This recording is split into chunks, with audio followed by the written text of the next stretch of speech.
Okay, good evening. I am calling the meeting of the Common Council of the City of Platteville to order. It is Tuesday, April 25th. It is 6:03 p.m. and we are in the council chambers in the City Hall in Platteville.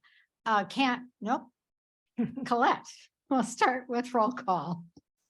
Todd Casper, Here. Ken Killian, Here. Barbara Dawes, Here. Lynn Parrott, Here. Kathy Kopp. Here. Jason Arts. Here. And we have one vacancy on the council, and I would remind people that if they live in Ward 2, that we are that they should send a letter of interest to join the council. We have the first thing on our agenda tonight are public hearings. There are two. We will start with the ordinance 23-03 zoning amendment. Remove the residential overlay district designation at 1135 Perry Drive. A public hearing has a set of things to go through. So we will start out with staff presentation. Okay, the property at 1135 Perry Drive contains a single family home. It was recently purchased by the applicant. He's a student at UWP and he lives there with three other students. They had some issues with the location where they previously lived, did not feel safe there anymore, so they needed to find an alternative location to live until they graduate, assuming next year. So anyway, they came across this property, it was for sale. They bought it after they moved in, realized that they were in violation of the ordinance. So the issue is that the property is owned R1 single family, but it does have it's R1 single family has the R-low limited occupancy residential overlay district in place on the property as well. So that overlay district puts restrictions on the occupancy for that property. So it limits basically who can live on that property. And basically it redefines the definition of family is what it does. So in this particular case, the distinction is that in a normal R1, it allows up to 4 unrelated individuals. With the overlay district in place, it allows a maximum of 2 unrelated individuals. So since all the residents of this property are unrelated, since there's 4 of them, that would be in violation of the ordinance because they can only have the 2 unrelated. So essentially 2 of them would have to move out in order to be in compliance with the overlay district restrictions. So when they found out about that requirement, they did submit a application to rezone the property, essentially to have that R-low overlay district removed from their property. So if that was the case, it would just be R1, just like any other property that's zoned R1 in the city without that district. So they would be allowed to have the 4 unrelated individuals. They would all be able to live there. So that was the request. That's what they submitted to have that overlay district removed. So the neighbors have also submitted some documents regarding this request. They submitted a protest petition. So under our ordinance rules, that forces a 3/4 vote of the council for all the council members voting on this in order for that zoning to be changed. So in this case, since there's 6 council members that will be voting tonight, it would need to have 5 in favor in order for the zoning to be changed. So the Plan Commission considered this item at their April 3rd meeting. They kind of recognized that this was kind of a temporary situation as far as the applicant, the residents, because it's only their intent is to live there until they graduate, then they're going to sell the property. And then after that, they don't really care about zoning. So the Plan Commission's recommendation is essentially a compromise. Their recommendation was to keep the overlay district in place, but allow the owner to up to 2 years to achieve compliance with that requirement. So the idea being, within that 2-year period, they're going to graduate, sell the property, and then it'd be back to normal essentially. So I should point out that as I mentioned, it's a super majority, the 5 that would be required to change the zoning. But if you go with the plan commission's recommendation, since that would not be changing the zoning, then it would just be a simple majority, so it'd be a four votes for that option to pass. So staff, I guess, feels that the plan commission's recommendation is a pretty good compromise in this situation, so we would also agree and support the plan commission's recommendation to leave the district in place, but allow them up to 2 years to achieve compliance.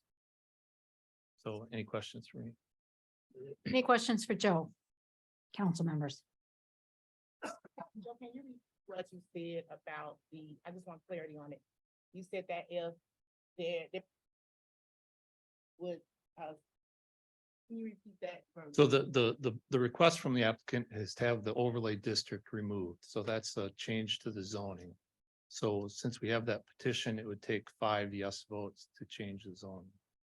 The plan commission's recommendation is to keep the zoning in place, but basically just give them time to achieve compliance. So since that's not changing the zoning, it would just be a standard majority of the council. So it'd be either 5 or 4 yes votes, depending on the option. Okay, any other questions? Okay, the second part of a public hearing then is the applicant statement. So I would call on the applicant to come forward.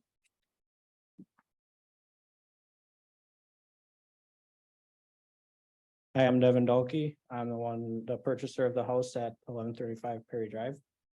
I'd like to start by apologizing for unknowingly committing a zoning violation. This has caused hardship on everybody. I'd like to state that the details of my previous living arrangements weren't meant to be used as an excuse, but as a way of understanding that all we intended to do was enjoy the benefits of safety and peace that we believe our residents on Perry Drive could potentially offer. Yet it doesn't seem like we have quite found it yet. I stand here today in opposition to the thought that the remedy to this situation should be forcing 2 well-mannered tax-paying adults to yet again search for that sense of safety and peace that I know this property can offer us. We have been attacked almost exclusively on the basis that all 4 of us young men decided to obtain a college education. My neighbors have been so against us being college students that it seems as if they've forgotten that we actually do meet the purpose and intent of the ordinance. The ordinance promotes owner-occupied residences and it more or less prevents rentals. I came into this with no intention to turn this property into a rental property, and I have stated that it is not currently a rental property and it never will be. But after looking at a couple of the emails from the agenda packet, it seems as if the petition circulators are telling people that it is. One thing I find disturbing is that the petition with 105 signatures against me, 10% of them don't even have the overlay for themselves. So what this is basically saying is that I'm being told that I cannot have the same use and enjoyment that they have on their property just because we all decided to obtain a college education. I'm not asking for anything outside of what the ordinance says. The ordinance clearly states that any property owner can petition out of the overlay zoning if they choose to do so. And along with that, there are already gaps within the overlay, including my very next door neighbor to the north of me. In my honest opinion, this neighborhood has put the council in a position to choose whether or not to uphold the city's commitment outlined in the task force for inclusion, diversity, and equity to reject barriers that limits or divides people and to reject bias against any person or group. The day that somebody is forced out of their home simply because of their occupation is a day where everybody loses. With that in mind, I've come prepared with a compromise that allows everyone to walk away with everything they're asking for. I'm willing to amend the compromise of receiving 2 years to achieve compliance and cut it in half to 1. I propose that we be given till June 1st of 2024. I'll repeat that, June 1st of 2024 to achieve compliance. We haven't disrupted anyone's peace or enjoyment of their property. We want the opportunity to become friends, neighbors, or a helping hand in the time of need.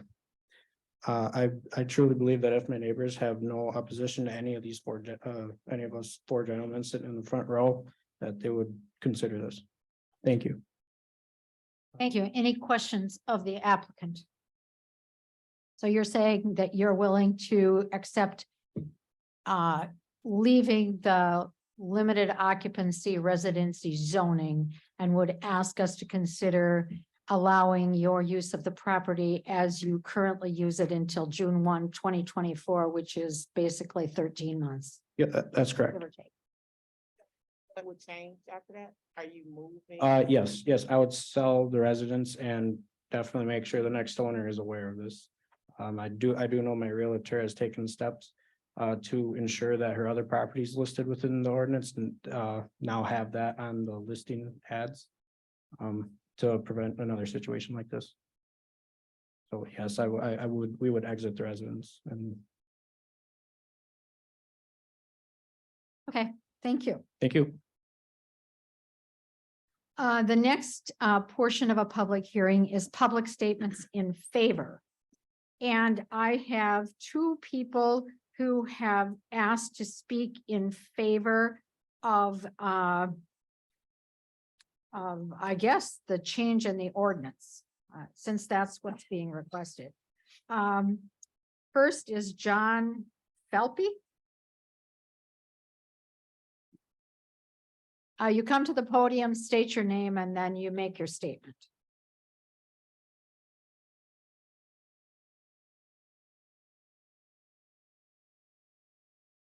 I'm John Phelps and I live at 1200, what is it? I live at 1200 Southwest Road, Platteville, the Bridgeway Commons at the college. I am a student and I had a lot of thoughts while that meeting was going on. I was at the last one where we talked about this and couldn't really believe the sentiment that was getting given towards my fellow students at University of Wisconsin-Platteville. The housing market has been really competitive. I think it's understandable that something like a little over 10-year-old rule got overlooked in as competitive a housing market that we are in. People talked about looking for new houses and even for students, it's really hard to find housing. So when something's on the market, you're going to snatch it up as soon as you can. But I am speaking in favor of giving the 2-year allowance. I think that was a great compromise by the council and staff. But if it is 1 year too, then graduating and it'll be fulfilled. I think that is fine, given that people have gotten warnings for speeding tickets. Laws are lenient. I think it is fine to let one get by. That's all I have to say. Thank you. Another person who's registered to speak in favor is Jerry Zauke.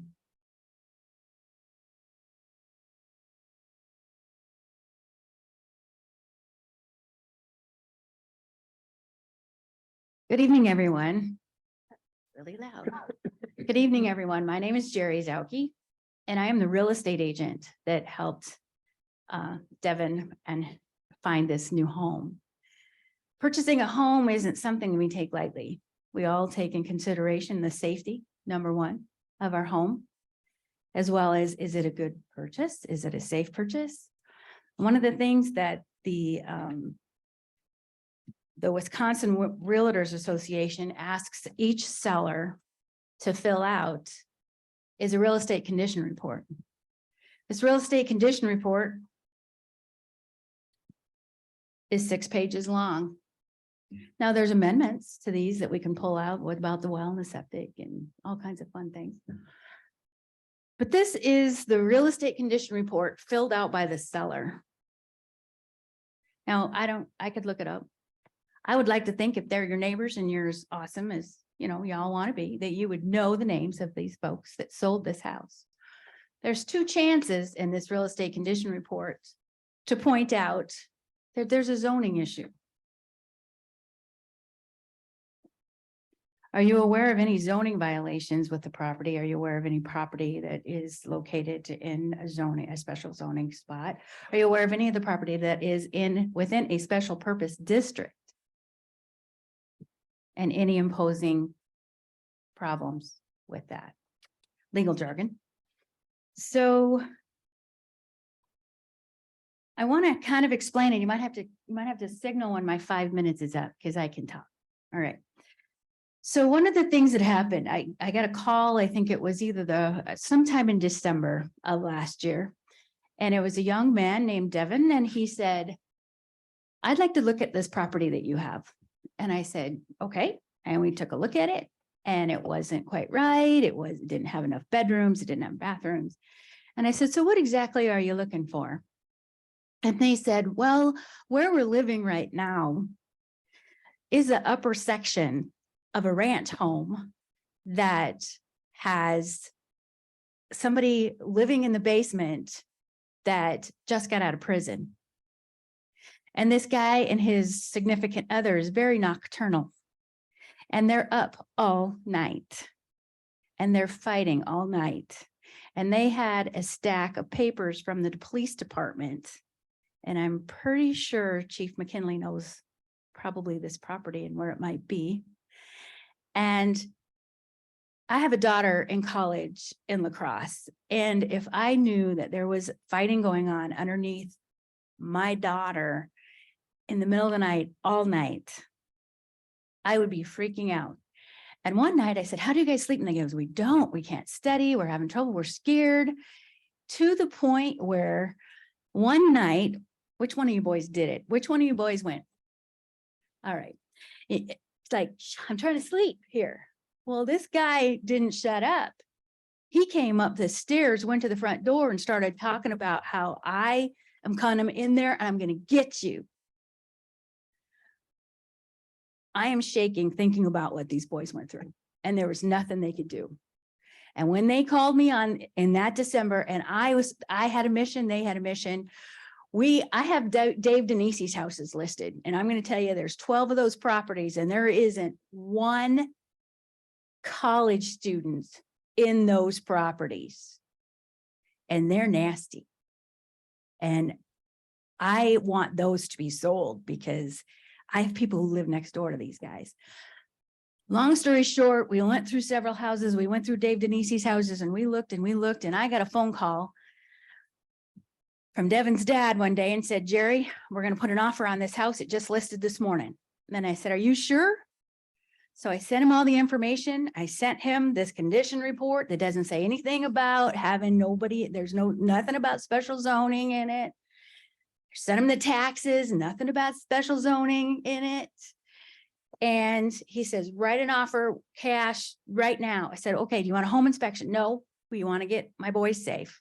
I want to get these young men safe. So we wrote that offer and it got accepted. There was a couple of things.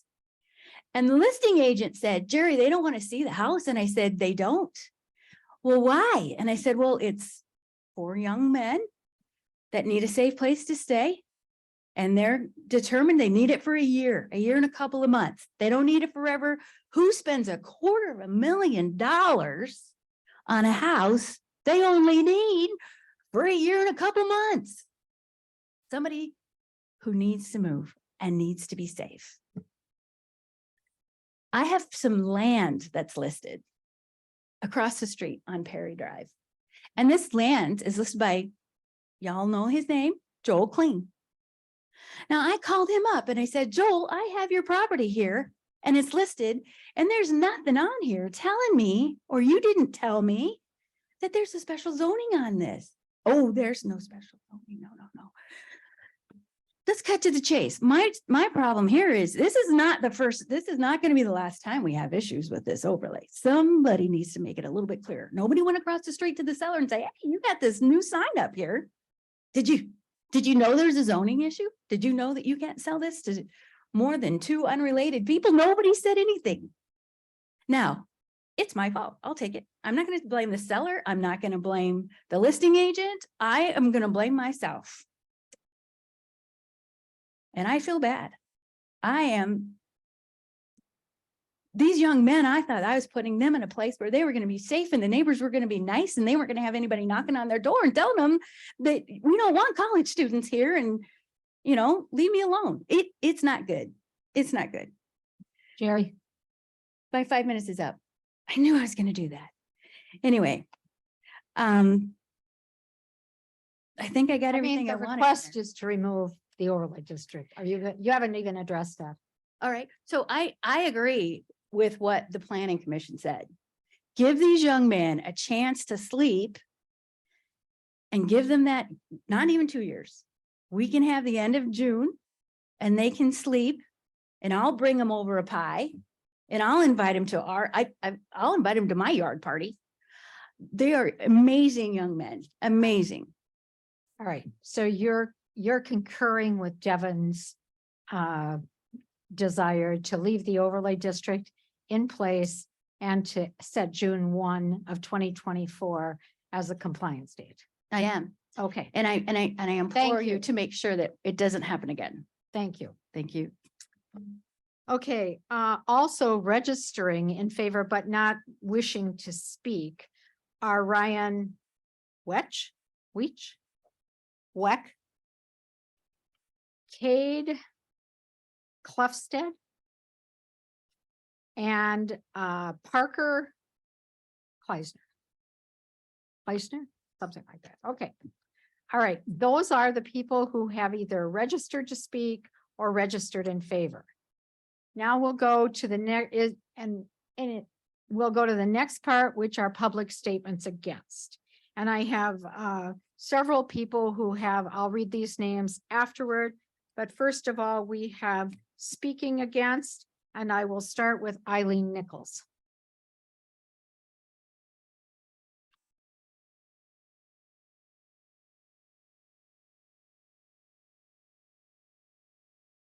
My name is Eileen Nichols and I live at 1115 Perry Drive.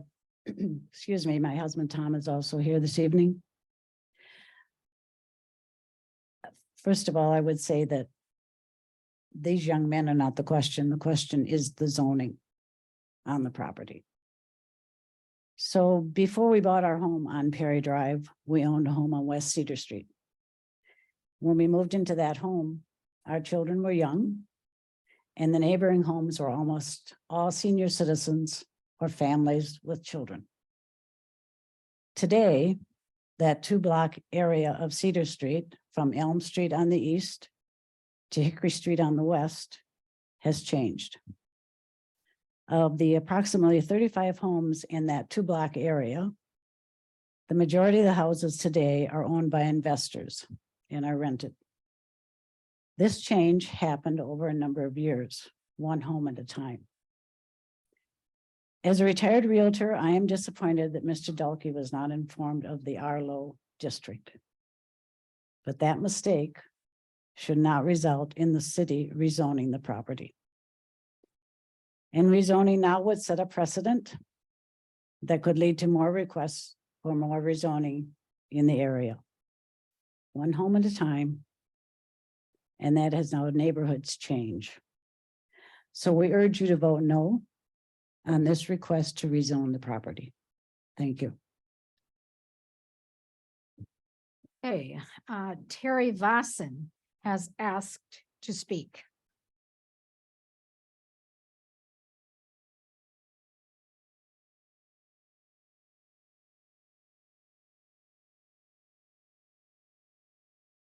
My name is Terry Vossen. My wife and I live on 1170 West Hill, and we've been there since 1990. So we've been in the neighborhood for 32 years. And now we're 2 blocks away from rental property. We know these are fine young men, like we talked about last time I saw you guys. You're great young men. And I know you have a busy time coming up. But it's not your issue. It's the issue of, we would it shouldn't have happened in the first place. We would propose that that effective June 1st or the latest September 1st of this year, that the changing of the residents. So we would not object to anything sooner than that, knowing that the council will consider what is best for the precedent setting concern. Thank you. I also have Tom Osting, who has registered to speak against.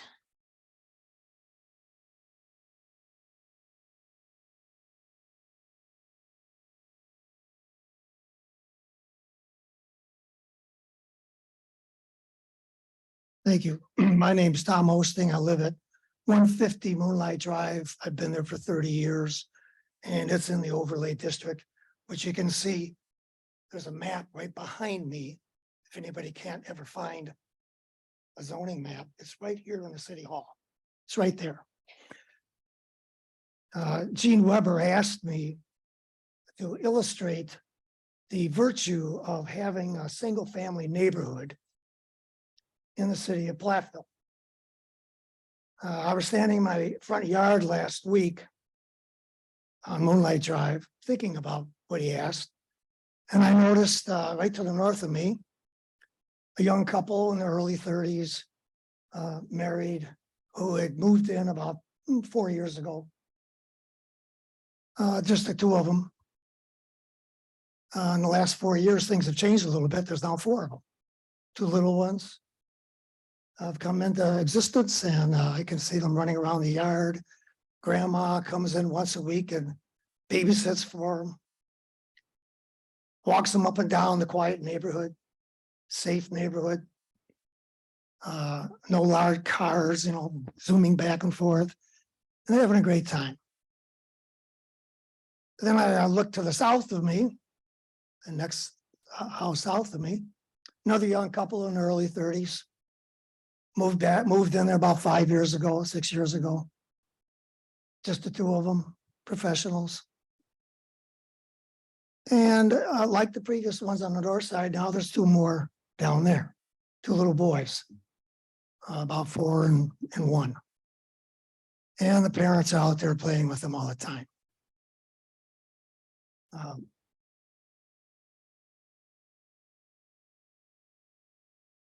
I walked by when I was trying to get my petitions signed.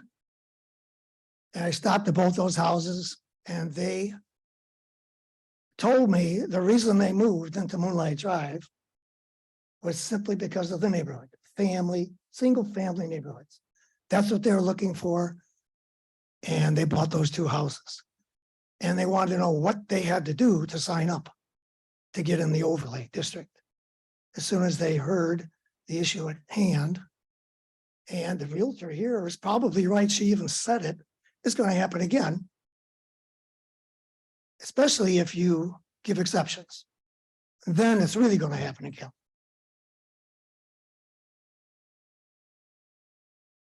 These 2 families are going to have their kids walking or riding a bike to Westview Elementary. That's why they moved in that area, because the Westview Elementary is right there close by. Looking at those 2 neighbors reminded me of myself when I was in my late 20s. I was a teacher at Isle Grande High School and living in Livingston. And my wife and I had 2 small children. And we decided we were going to build our first house. Granted, it was only a Wausau, but it was a house. Where did we build it?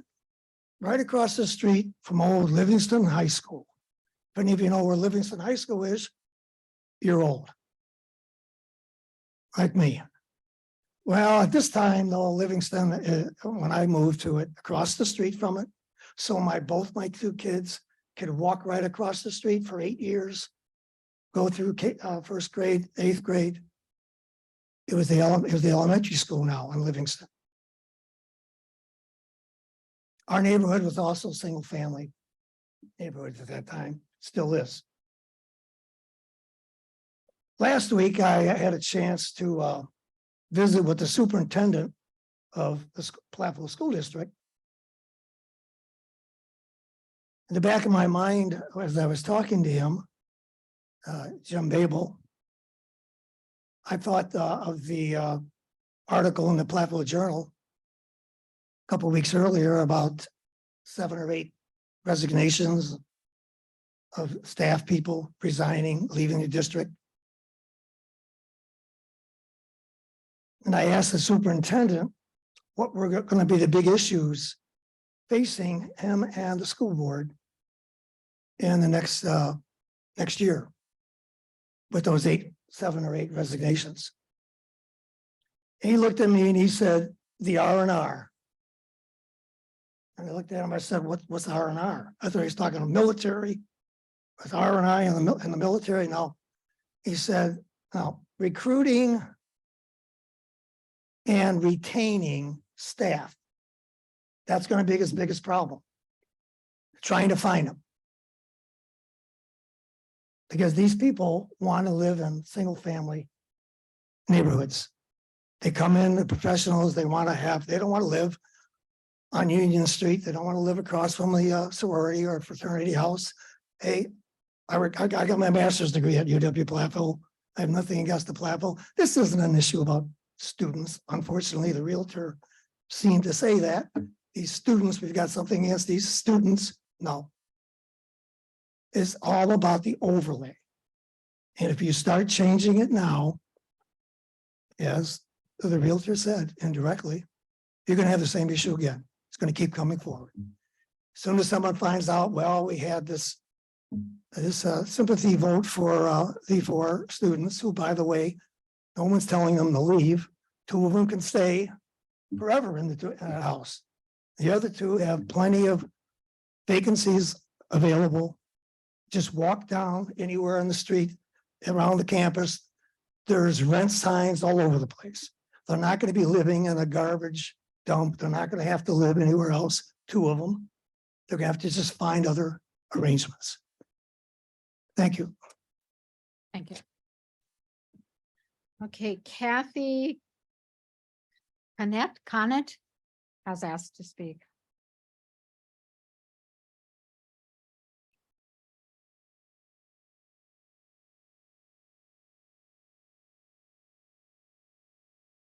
I looked up the ordinance word for word.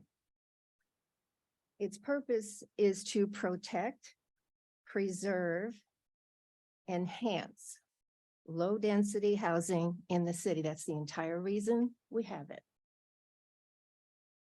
You guys are great. There's not a thing wrong with being a student. I was a student. Tom was a student. Everybody here, probably a student or maybe works at the university. We're not attacking you on that basis at all. And it's not an attack. We want you to understand there is a law that says 2 people. That's it. I lived here 1971 to 1982. We were on 3 different properties. I moved away, came back, and 40 to 50 years later, 2 of the 3 properties are rentals.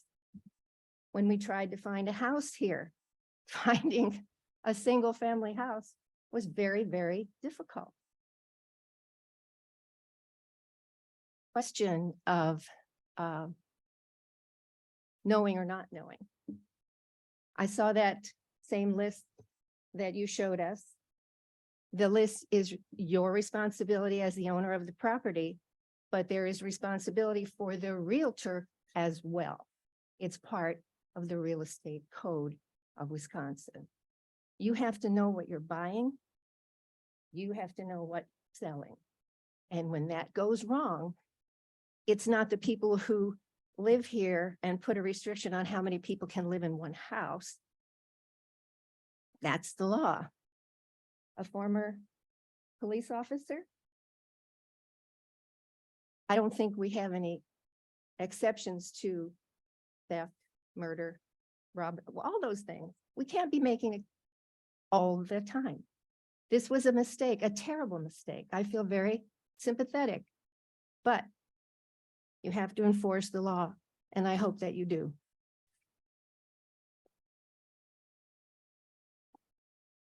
Amy Coffey has asked to speak. No. There.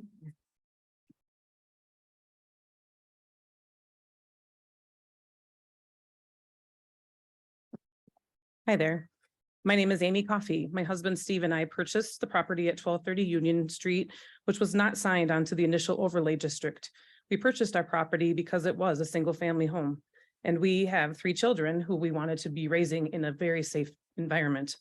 With that being really right directly behind Westview Elementary School. It's walking distance for my kids to walk to elementary school. And we have safe neighbors and a safe place to raise them. We will be signing up for the residential overlay district now and would encourage the council to go with the Summers compliance state. Thank you. And Jean Weber has registered to speak.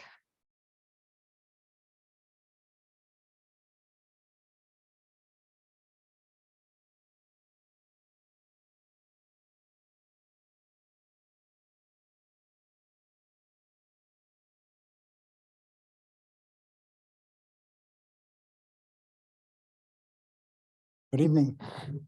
I am Gene Weber, 1285 Union Street. Our overlay district was patterned after Whitewater, Wisconsin's overlay district. I gave Chris Bennett, their neighborhood services director and planner, a call this past week. Chris shared he had been in the position for only 2 years.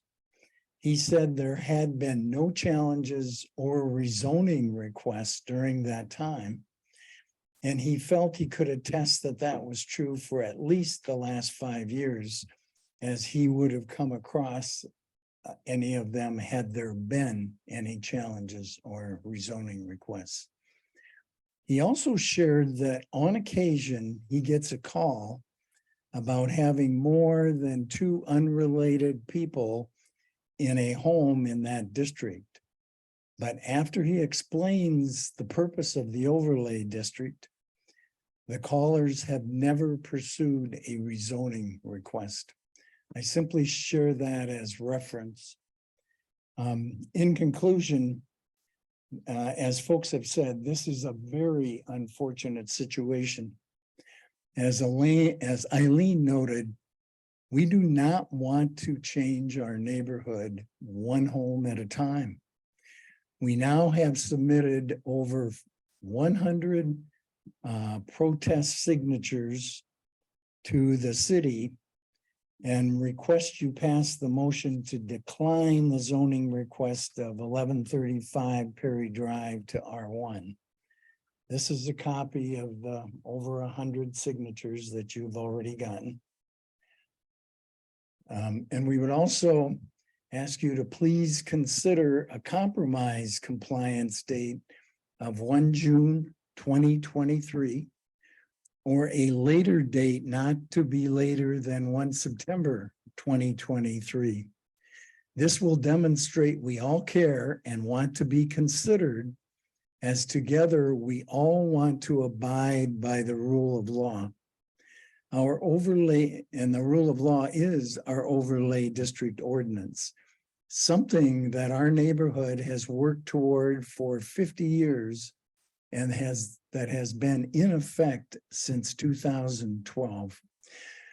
Just so you're aware of all the people that are here tonight from the overlay district, I would ask you to please raise your hands so the council can be aware that you're here.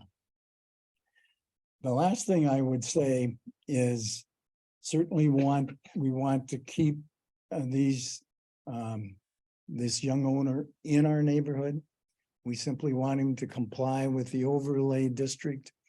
And also we were concerned about whether or not there really was a housing concern for the 2 that would have to leave. I personally gave a phone call to Union Street Apartments. They have openings right now for rental. Also at Rexton Apartments, at Oaklawn Apartments, and several other apartment buildings. As you drive by now, you will see all kinds of rental and leasing signs available. So at this stage, on behalf of the neighborhood, we would like to thank you for your time and appreciate your support. Thank you. Okay, that's the last person who's registered to speak against. I have several people who have filled out forms just registering against, but not asking to speak. I assume that all of these people are the people who raised their hands. So I will quickly read them. Danita Cartmell, Joe Kratchka, John Dewsbury, Evelyn Dewsbury, Dick Rundle,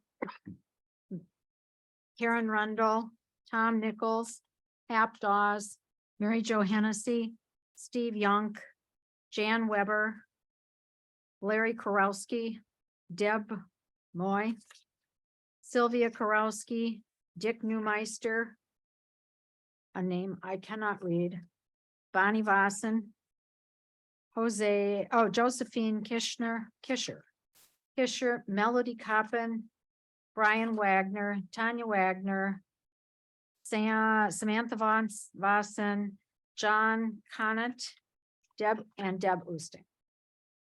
I have had no green forms turned in for a public statement in general, which is the next item on a public hearing.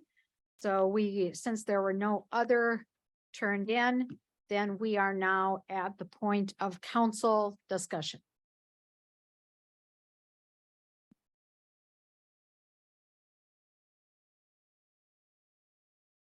Anyone?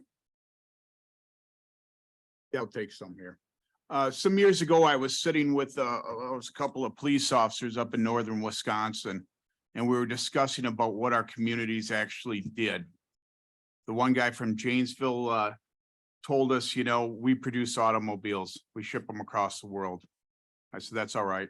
About 15 years, every one of them sees the crusher and it's recycled. The other guy was from Menasha. He was a pretty smart young man. And he told me we produce toilet paper. I said, well, I know what happens to toilet paper. It doesn't last long either. But I did tell him there's one thing that we produce, and that's young people, educated young people. Most parents send their kids here at the age of 18 and their kids. And usually by the age of 22 or 24, we send them back out across the world educated. And I always viewed our community as being a part of that training. We train them how to be young adults. I think your district needs to reconsider the way you're thinking. However, I do believe in the law, and I'm sorry, gentlemen. It was passed here a couple of years ago, way before my time. So they'll have my vote. Any other comments? Lynn? I'm just extremely torn. Where I know that I was elected to stand by and represent the people. I don't like how this is playing out for our young people. I don't like the fact that our people who have come here to a university to learn and to possibly pour back into our community. And I know we're saying it's not about the college students, but in their eyes and in the eyes of the rest of the college students, it is about the college students. And so where I am really torn because I want to, the law is what it is. But I can see myself being in that seat. So I'm really torn. I'm torn.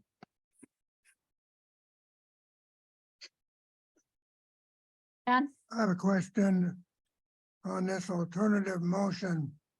Motion to keep the RLO district designation in place for the property at 1135 Perry Drive, but allow the owner up to 2 years to achieve compliance. How does that fit with your comment request, Mr. Weber? Mr. Weber's request was for them to comply by September 1 of this year, 2023 at the latest. That motions or that plan commission was 2 years, and Mr. Dahlke in his remarks said June 1, 2024, which would be 13 months. So we have 3 months, we have 13 months, and we have 25 months probably under consideration.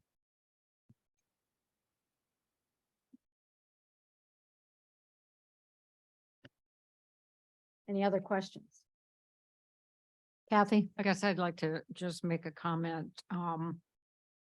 Again, I think this is a very unfortunate situation.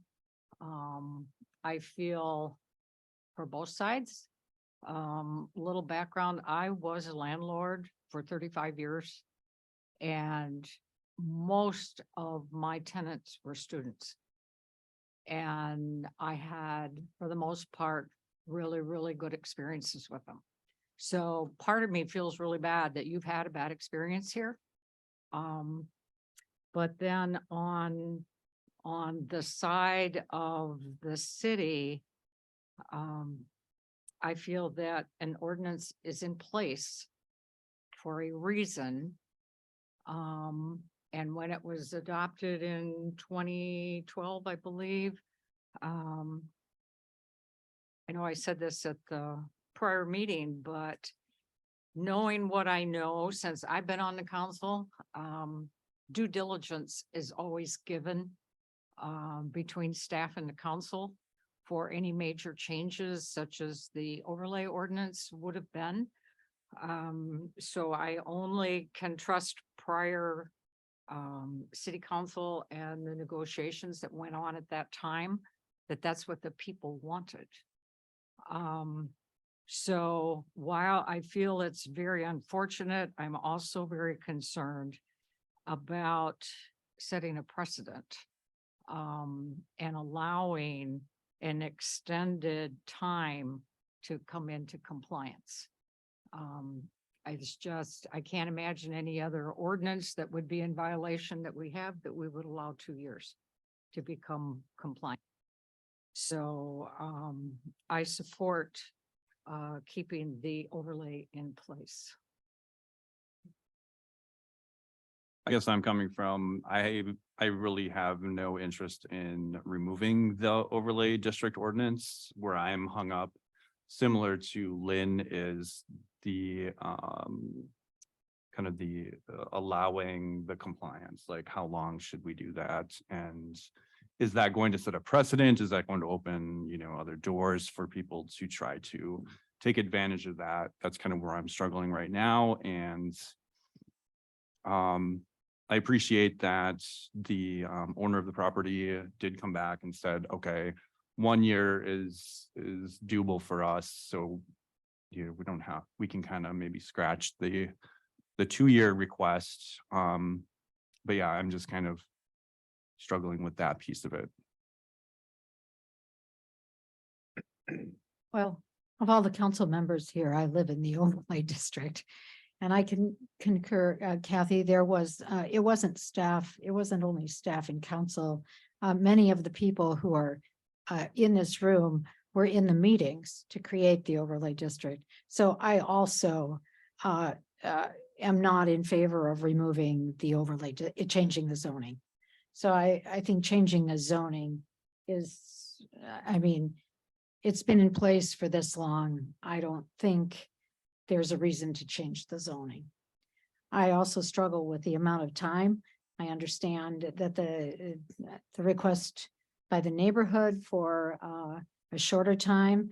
I also have admiration for the owner to come back with a compromise that's maybe longer than the 3 months, but is not 2 years. So, but I think there's it's pretty evident among council members that changing removing the zoning, the overlay zoning, there isn't. So, I guess that's the way I feel. Is anybody else got anything they want to add? If not, then the next procedure on this would then end the council discussion. So the next procedure would be a motion to close the public hearing. And after that, we would look for a motion. We would look for an action motion. But after we close the public hearing, then we're done with discussion. So if anybody has anything else they want to say. I struggle with the word precedent and what that means. I've seen people say this shall be a non-precedent setting decision. I suspect that probably has about as much weight as saying, yeah, something else or saying nothing. So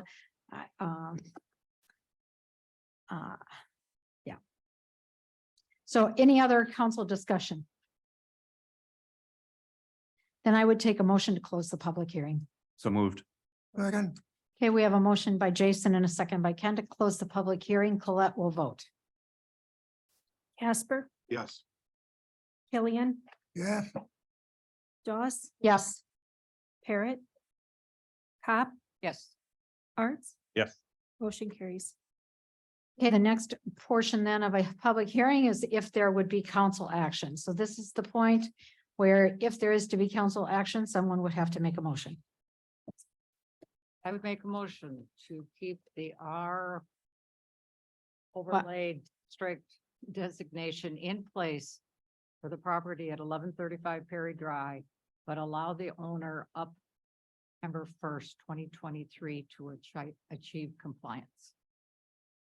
Okay, so we have a motion by Kathy to keep the RLO overlay district in place and allow until September 1, 2023 for compliance. Do I have a second to that motion? I'll second the motion.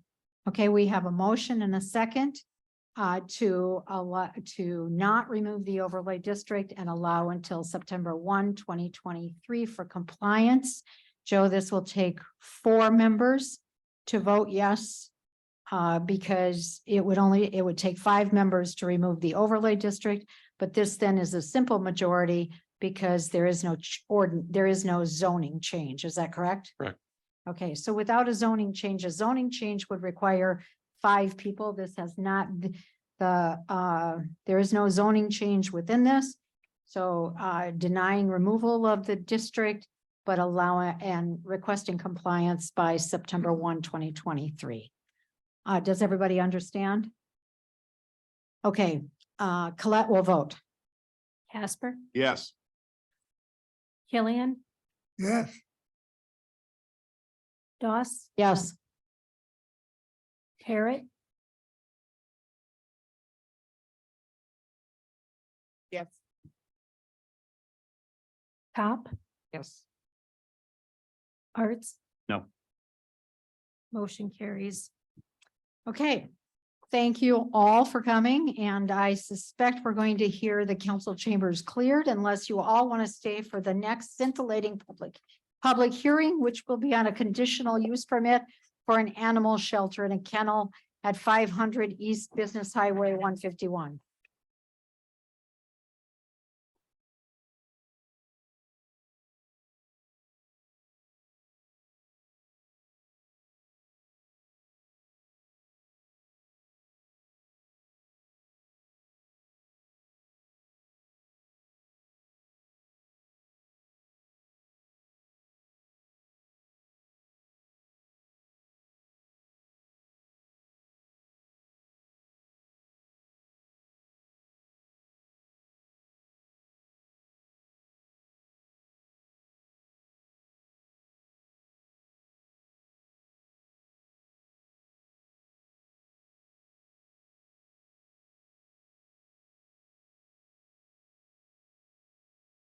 If the kennel people want to move to the front, you can.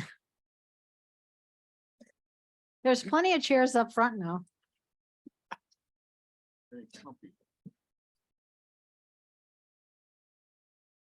And in the meantime, we'll welcome our new city manager, who's now in the front seat.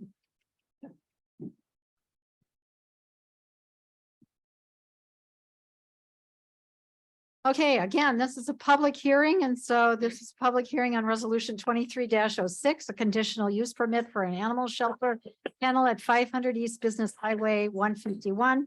We'll start with staff presentation, and that again would be Joe. Yeah, so the applicant, the Grant County Humane Society, is interested in purchasing the property at 500 East Business Highway 151. That used to be the call center. It's changed hands a couple different times and names. Next to the Domino's location. That building is vacant and has been for sale for a while. Has been vacant, I think, since COVID hit. But anyway, they'd like to purchase that property and relocate the Humane Society to that location and have a animal shelter at that location. So they're currently located in Lancaster, undersized facility. This would be a much of an upgrade from their current facility, larger building as well as property. So the issue before you is that under our zoning ordinance, it's zoned B3, but it requires a conditional use permit for the kennel portion of that use. So that's the application is for approval of the conditional use permit. So as a conditional use permit, the main reason it's identified as that is so we can look at that particular location for that use and determine is it really going to cause a problem for the neighboring property owners in the community. I think primarily with the dogs, there's potential for noise. And obviously that, they're gonna have people coming and going to that facility.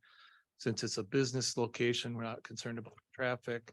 The property is very large. It's approximately 4.5 acres, so there's plenty of room for the outdoor portion of that facility with the fenced in kennels and so forth. The building is very large, over 11,000 square feet. So I think that is also plenty large to accommodate their facility, even with converting some of that parking to the outdoor kennels. There's still more than enough parking for visitors and employees of that facility. So in my mind, it's a very good location for that proposed use. I don't see where we could really have any issues with that use at the location. There's no residential nearby. So to me, it seems like a good fit. So I have no concerns regarding that. The Plan Commission considered this item and also recommended approval, and staff would concur and recommend approval. Any questions? Any questions of Joe? Kathy? Joe, can you just verify that the surrounding neighbors were contacted? Did anybody have an issue? They were notified of the Plan Commission meeting and this meeting, and I received no comments or concerns. Okay, any other questions? Questions of Joe? Okay, then we move on to the next portion of the which is the applicant's statement. And I guess Hannah, you're speaking for the applicant tonight. So this is a little different than the information and discussion. So a public hearing, we go through this process of. Okay, I wasn't expecting this, so I'll just kind of make this. So introduction to me, I'm Hannah. I am a Lancaster resident, but I am the treasurer for the Grant County Humane Society now for 2 years. I am also the buyer agent for the deal, for the purchase as well. You had mentioned how the facility that we are in currently is extremely undersized. That is putting it very lightly, honestly. We are inside of a vet clinic who are being very generous for how long, years now, of allowing us to take up space there. And now we can only have 6 dogs and 10 cats, am I right? 6, okay, so yeah, not even. And constantly we have to turn away animals and people who just need to be able to find their animals a better home, a better situation. We get calls constantly and we have to turn them away. And other counties, they don't take animals from other counties a lot of the time. And so they're just kind of left there, and that makes me really sad. I know not everybody's a big animal lover like I am, but I mean, think of it, if it was a kid who needed a home and they couldn't go to another county because they were from that county, like that's pretty ridiculous. This is going to allow us to now have over 40 dogs and 60 cats, and eventually down the line, hopefully be able to turn it into potentially doggy daycare, boarding, other opportunities. Those are all dreams. Like right now, we just want to get in the building, of course. So of course, we have our dreams, but right now, just getting into the building and being able to help rescuing more animals. We have been in talks with the vets locally. The sheriff's department has said that they would be willing to work with us. We have had, as far as I know, no qualms. Everybody's super excited about who we talk to, any kind of the vet clinics. Other counties are good with working with us. Dubuque calls us constantly and asking us if we could take animals. And again, we have to turn them away because we don't have it. So we're going to be able to help not only animals in need, but potentially families in need too.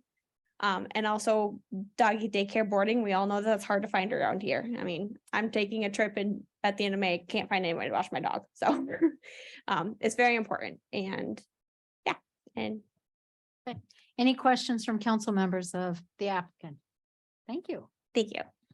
Okay, the next portion of a public hearing are public statements in favor. And I have had no one register to speak in that portion of this, nor and then it would be public statements against, and I've had no one register to speak against. The third item would be public statements in general, and I have had 2 people who have said they would make a public statement in general for information purposes only, and one would be, and that would be Paul. You don't need to speak. That's all right. That's fine. Then you can. And Carrie Schaefer, who's a part of this, has also said she would speak, but I mean, doesn't have to if no one has questions. All right, so we've had the public statements in favor, against, and in general after the applicant. Council discussion. Any questions? Other than that, what is that noise?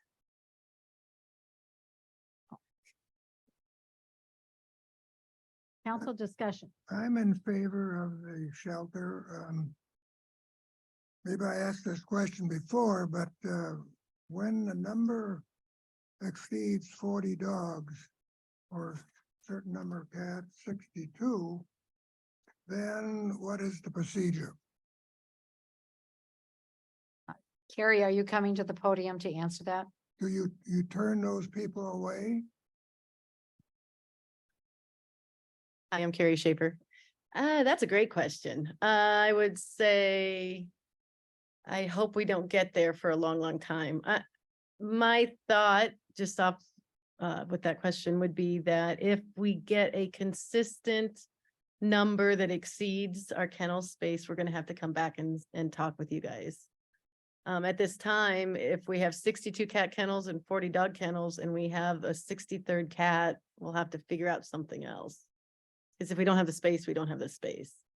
But if that is consistently a problem, you know, month after month after month, then we will come back and talk with you and see if we could increase the numbers.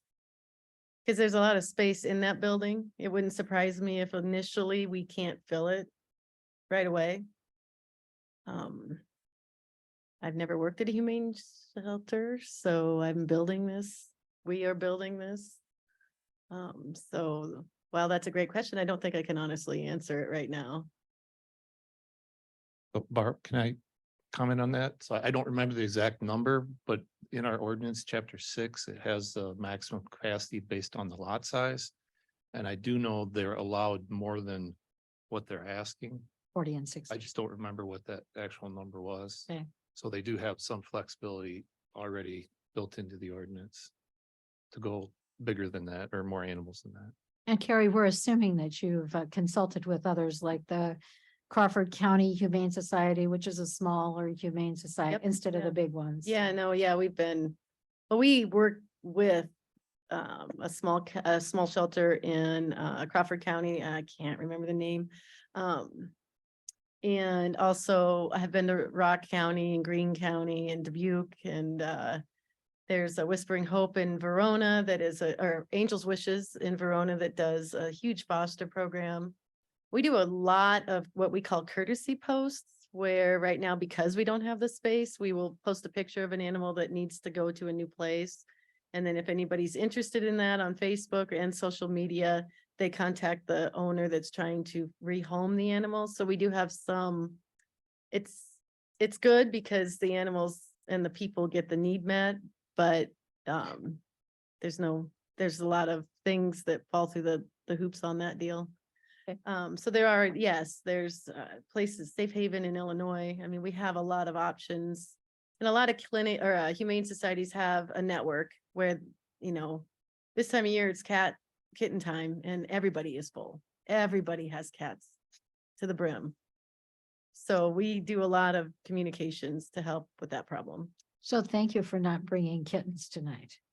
Oh, is that an option? I didn't know. All right. Any other council discussion? Otherwise, the next item on our public agenda or public hearing agenda would be to close the, oh, Ken? Yeah, I have a question for the chief of police. Is there any program, I use the word program, to collect feral cats? Not a program per se. In other words, if I sight a feral cat in the neighborhood, would you come out and collect it? We don't trap, You don't do any trapping? no. We have a number of people that do that pretty well on their own.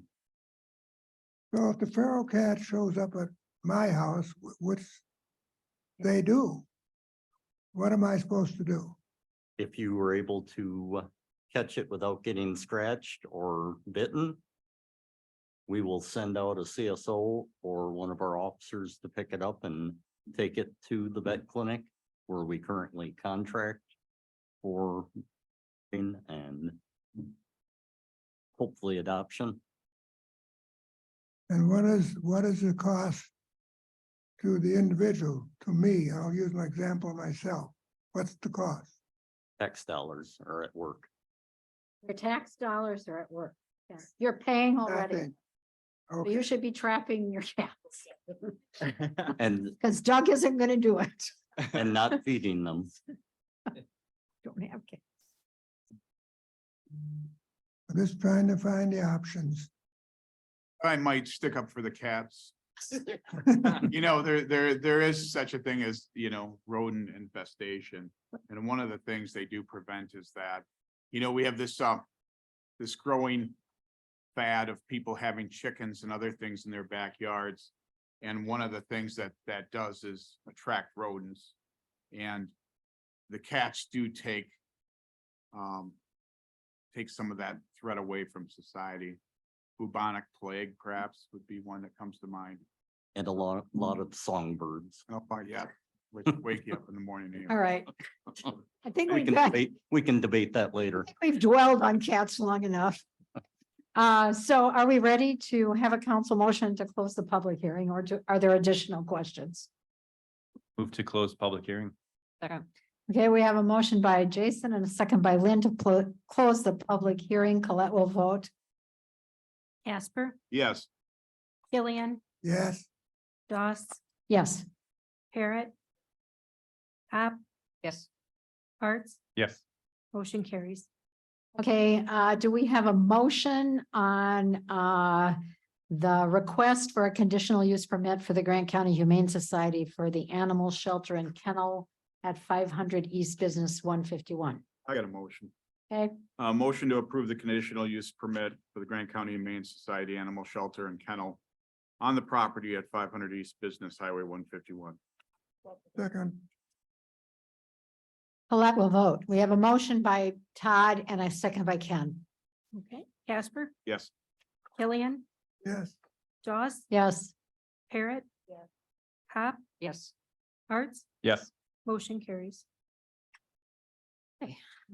That concludes the public hearings for tonight. I just have one additional comment, or Nicola, have you shared the news with the Humane Society? Yes, they're very excited. We're very excited that the Community Foundation of Southern Wisconsin did approve the disbursement of the principal and earnings of the Freudenreich Animal Care Trust Fund to the Humane Society for the purchase at 500 East Business Highway 151 upon proof of purchase documents. So that's all very exciting and most satisfying that You can ask these questions later. We're just making this announcement. Yeah. So, just that Georgine herself, this is what she wanted. And it's very exciting after all these years to see that come to fruition. So speaking on that, I've been asked for clarification if that money can be provided to basically to the title company, so it's available at the time of closing. as soon as there's proof that there's money for a closing. Yeah, so the title company would hold it until there's an actual closing. I don't think that'll be an issue. It's just Does that that there has- sound reasonable? Yeah. That'll be up to the Community Foundation and Nicola to work out. Yeah. I don't think that's not something that the council can work out. It's up to financial people to work that out. So Nicola, you'll have to work with Wyatt and group in Janesville. Okay, good. All right. So that would then conclude the public hearing. So the next item on our agenda is a presentation. We're having Jesse come to do the annual library report. And I believe it appears that we'll be able to see this on our little screens in front of us because she's going to put it on the big screen, but we'll see it on our other screens, I think. There we go. Good evening, everyone. My name is Jessie Lee Jones. I'm the director here at the Platteville Public Library. Thank you for having me. It is National Library Week this week, so it's always a fun time to come and talk with everybody about what we've been up to at the library. A little background, this slideshow is something that I prepare for my staff every year at the end of our year to highlight some of our successes. And at the end, I can share a few other tidbits that may be relevant. So let's see, the first one here, the bottom themes are the 5 points from our strategic plan that we've been working through, including community connections. One of the most exciting things that we did in 2022 was really reinvigorate our volunteer program. We had over 165 hours of volunteer service recorded by the end of the year. And we are also at the same time learning what our limitations might be as it relates to the capacity to welcome in approximately a dozen individuals each week and the staff time that takes. Let's see. So the next one under community connections, we are active participants in the Main Street community. I serve on the Main Street Promotions Committee, and then we have other employees that participate in various ways. We love to participate in things like the Chalk and Cheese Festival in City Park, and the Sweet Treats on Main Street is always a huge day at the library. So we maintain strong connections with our school district. I don't think we have anyone that understands what we do as well and appreciates what we do. And we really have a great respect for what they're doing in the school district. So we are always looking for ways to expand our collaborations. And you can see just some of the many examples of our efforts here. We're entering school visit season, so we'll be dishing out dozens and dozens of library cards in the next couple of weeks here. We partner with a lot of different organizations locally, regionally, and statewide. One of the most interesting partnerships that we entered into this year was our state park checkout service. It was greeted with kind of a slow start. I mean, we rolled it out in November, not the best time of year to visit a state park, but I think it is growing in popularity and it's something we're excited to be able to continue. Sorry. You'll see we have a lengthy list of various like programs and partners that we have throughout our community. We just started our shredding event this week. That's always a popular service with our community. And through these various partnerships and community relations, we welcomed over 55,000 visitors into the library last year.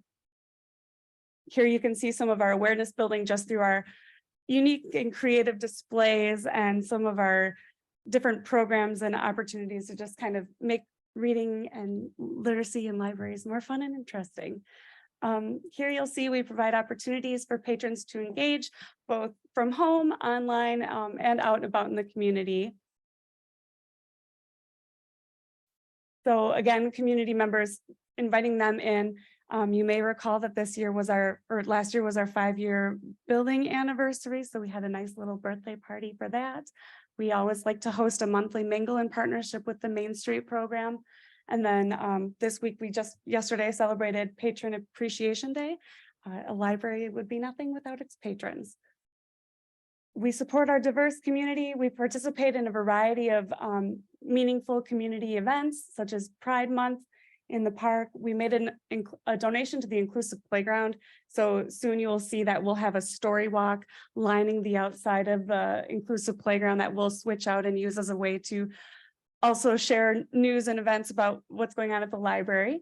And one of the things we're excited about this year, we added some sensory friendly story times, and we're also growing our sensory friendly services, including offering noise canceling headphones when you visit the library and exploring how we can add some sort of comfort room. If your child is in need of a calming environment, how can we create that?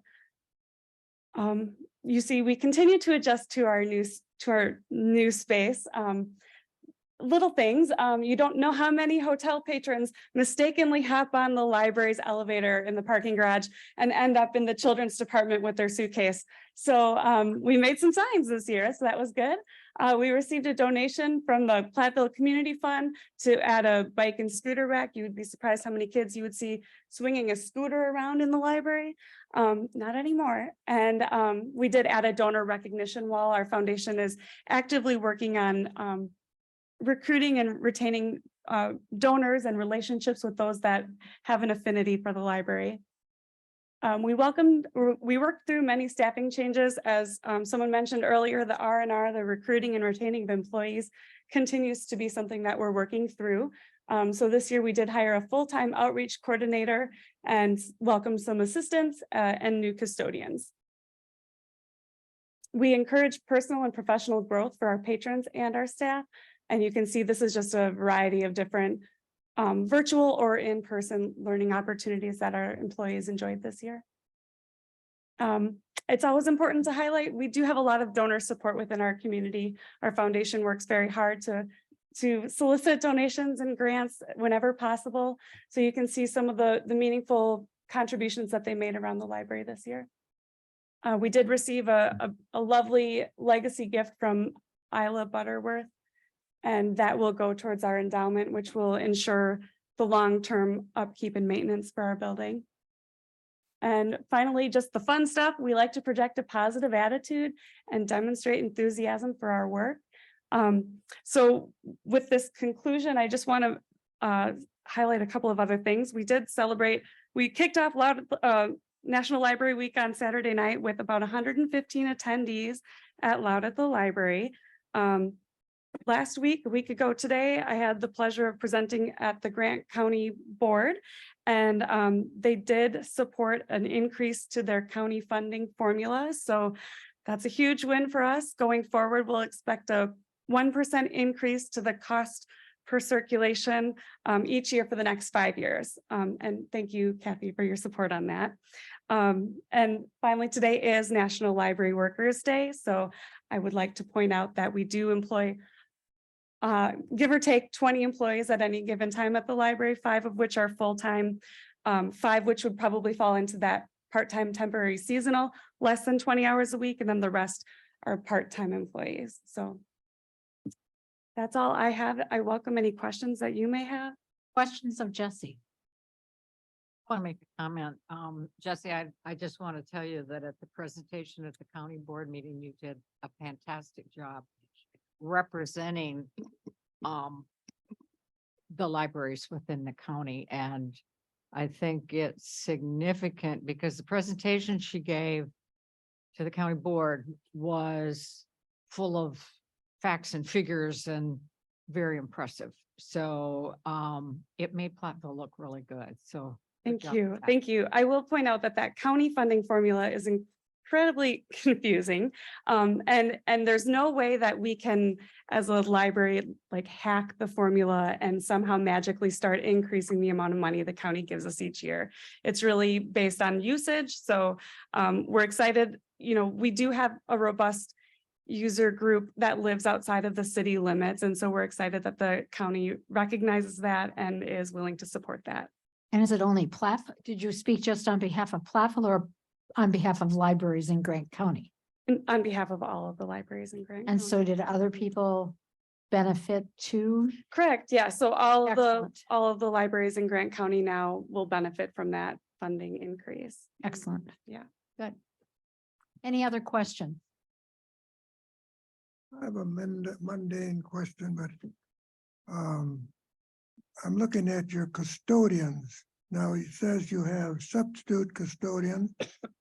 So, and then you have 2 that are the main custodians, and Charlie Chamberlain. I know him because he used to work on things like furnaces and so forth. So Charlie and the person next to him, are those the 2 main ones? Well, they were at the end of 2022. Unfortunately, Shaheen has already left us. He was with us about 6 months. So we do have a substitute, someone who has filled the gap temporarily until May, and then we will begin reevaluating the hiring process for that. But yes, I will say, you know, we're open 7 days a week, the majority of the year. So that means we need to be clean 7 days a week because of our users, like just the number of people coming through our building every day. So those substitutes, they're the ones primarily doing the weekend coverage. And then the 2 regular part-time employees are working the Monday through Friday shift. So you're looking for one. Well, Well, a reason I saw the ad in the paper. oh, okay. I thought maybe Charlie was leaving. No, Charlie is still with us and I hope he stays that way. no, what our plan is right now is we're hoping to promote one of our substitutes into the regular part-time position and then hire an additional substitute. Mhm. Thank you. Okay, thank you, Jesse. And good to hear that you had great attendance at Loud at the library. Okay, next on our agenda is consideration of the consent calendar. The following items may be approved on a single motion and vote due to their routine nature or previous discussion. Please indicate if you would prefer separate discussion and action. So we have council minutes from April 11th regular meeting and April 18th special meeting. We have payment of bills. We have appointments to boards and commissions. Tonight, I'm appointing Brenda Crossfield to the Tide Committee, Vicky Sewer to the Library Board for a term ending May 1, 2026, and Paul Soderblom to the Historic Preservation Commission for a partial term ending May 1, 2024. Additionally, I'm going to pass out what I've now labeled as kind of a draft for boards and commissions for council members. We're down one council member and there are several committees that have no representation. So at this point, Jason, I'm appointing you to the Community Safe Routes Committee, Parks, Recreation, Forestry, Tourism, and Tide. Todd, I only have you on the Board of Appeals and Zoning because I didn't get anything back from you. Our Plan Commission and the Board of Appeals for Zoning. You were elected to that position when you weren't here for the organizational meeting. That's what I get. So I guess that's what happens when you don't come to a meeting. Sure. It's like, it was kind of like a train coming through. So, but you can have more. You can have more committees. Historic Preservation, the Joint ET Committee, the License Committee, and the Water and Sewer Commission. Kathy, you've got the Airport Commission, Commission on Aging, Grant County Economic Development, the Joint ET Committee, and the Police and Fire Commission. And Lynn, currently you have the Housing Authority Board, the Library Board, the Public Transportation Commission, and Tide. We do have to have one additional person for the License Committee. The License Committee has been, because there's only two on it right now, it would be very difficult for two people to, we really need a third person. If somebody wants to volunteer, we've been meeting the second Thursday at 9 in the morning. That is not, we could change that to accommodate someone's schedule, but we do need a third person. Probably prior to seating another council member. At the present time, without the seventh council member, some of these, if somebody wants to stand in once in a while for the museum board or something, that would be good. I think that we should be able to fill that by the 16th. Our hope is by the 16th of May, that position will be filled. And then we might juggle around depending on who's on who wants to. So Todd, I'll take the License Committee, but there's just no way at 9 a.m. on a Tuesday, so we'll have to discuss. so Ken, I think that's Ken, you and me then. And so we'll work with Candace to see when we can do that. Okay, good. Thank you for volunteering. That'd be good for like a 4:30 a.m. or 5 a.m. 5 a.m. Yeah, well, I could probably do that, but I got a feeling Ken's not going to want to do 4:30 a.m. I'll pick you up, Ken? Ken, don't worry. I believe in. Okay, licenses tonight, change of agent license for Quick Trip for the premises at 430 South Water Street to Edmund Hill. 1 and 2 year operator licenses to serve and sell alcohol, as was in your packet. A Class A combination license for Lisa Haas for the premises at 130 Market Street. That's BSR Boutique and Novelties. Street closing permits, 2nd Street from Main to Furnace and Mineral from Oak to 3rd for the annual Southwest Music Festival, which is scheduled for Saturday, July 15th from 8 a.m. to midnight. This is a chamber event. and then a proclamation for Arbor Day, recognizing, we are a tree city, recognizing, so Arbor Day is the 28th of April. So I think that's everything on the consent agenda. Do I hear a motion? I move to approve all items listed under the consent calendar. Second to the Okay, motion. we have a motion and a second by Lynn and then by Ken to approve the consent agenda. Colette will vote. Casper, Yes. Killian, Yes. Doss, Yes. Parrot, Yes. Hop, Yes. Arts. Yeah. Motion carries. Okay, citizens' comments, observations, and petitions, if any. I had no one register to speak. I will say that Nicola and I attended the area or is it called the area ambulance meeting last night at Southwest Health. It was well attended. There was somebody from every township represented. Nicola, maybe you can include a copy of that report in your weekly update to council members. Yeah, I think it was a good meeting. We've been at this now for 8 years.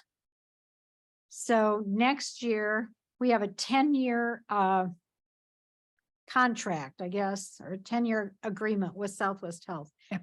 So during the next year, 2024, they'll be working through the details so that we can be prepared to move forward with I would hope, extension of this partnership that we've seen with Southwest Health. So it seemed like everybody was pretty on board with that. And Nicola and I stayed extra so we could see ambulances. Yeah. And I would just comment that my biggest takeaway from the meeting was that while we may anticipate some increase in cost because of the increases for running that service, at the same time that the per capita cost is far less than many other ambulance services in the state of Wisconsin and in this region. So it is a wonderful partnership that we have. Unfortunately, Southwest Health is dealing with a situation similar to ours. For 10 years, we've been locked in at a shared revenue amount that hasn't increased for 10 years. For 10 years, they've been locked in to a Medicaid and Medicare reimbursement rate for ambulance services that hasn't increased. Even though, I mean, just fuel this year increased from 50,000 to 77,000. So they have increasing costs that like that you really can't control. And then they have this. And the revenues are not covering and the revenues are not But being and not just- because, yeah. not because they aren't charging right, it's because they aren't being reimbursed, so. Kind of similar to us. All right. Anybody with any other announcements? Okay. Reports in our packet was the Water and Sewer Commission report. Ken, do you have anything to add? I have no additions. We did welcome a new utility superintendent. Brian Kowalski started last week. 17th. Yeah, the April 16th is when he started. Yeah. Good. All right. Let's move on to then the only action item under our action, which is resolution 2307, authorization to release citations. Joe.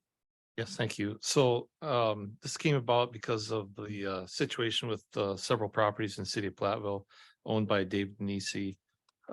We have been issuing citations on many of those properties over the last 2 to 3 years.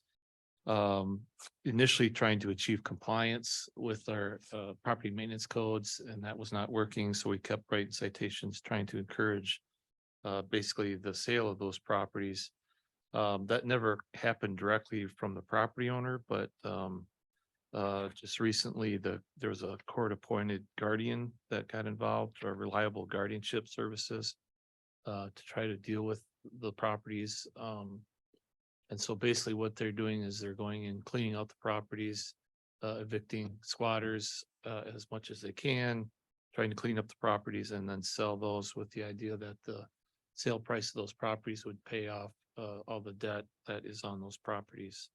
And then allow them to be turned over to somebody that's going to treat them better than they have been recently. So unfortunately, as they got into it a little bit further, they realized that the amount of debt against those properties exceeds the value of those properties.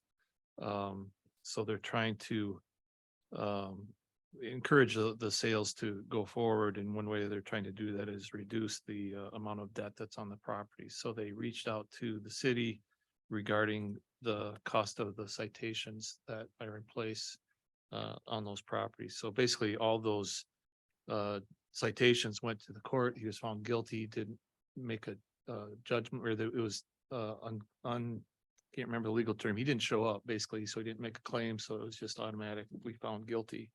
So the good part on that, it didn't cost us any legal fees. It was just staff time involved in that, which I estimated about $7,500. So we're not really into it with a lot of money or expense. So they're asking us to release those citations to help reduce the amount of debt, and encourage those properties to change hands. So the value of those citations is about, my estimate is about 249,000. The attorney involves saying 250,000. Most of that actually is court costs. Our portion of that would be about 114,000. But they're kind of all lumped together. If we release the citations, then I assume the county would get involved as far as the court's portion of that. And I did talk to their attorney today. She's reaching out to the county's attorney to figure out how that's going to happen. But it sounds like they're also willing to release their portion of the value of those citations. So that's basically it. They're just trying to get this debt released to encourage the sales. They do have some pending offers on those properties. All the ones that have been cleaned out and are vacant have gone up for sale.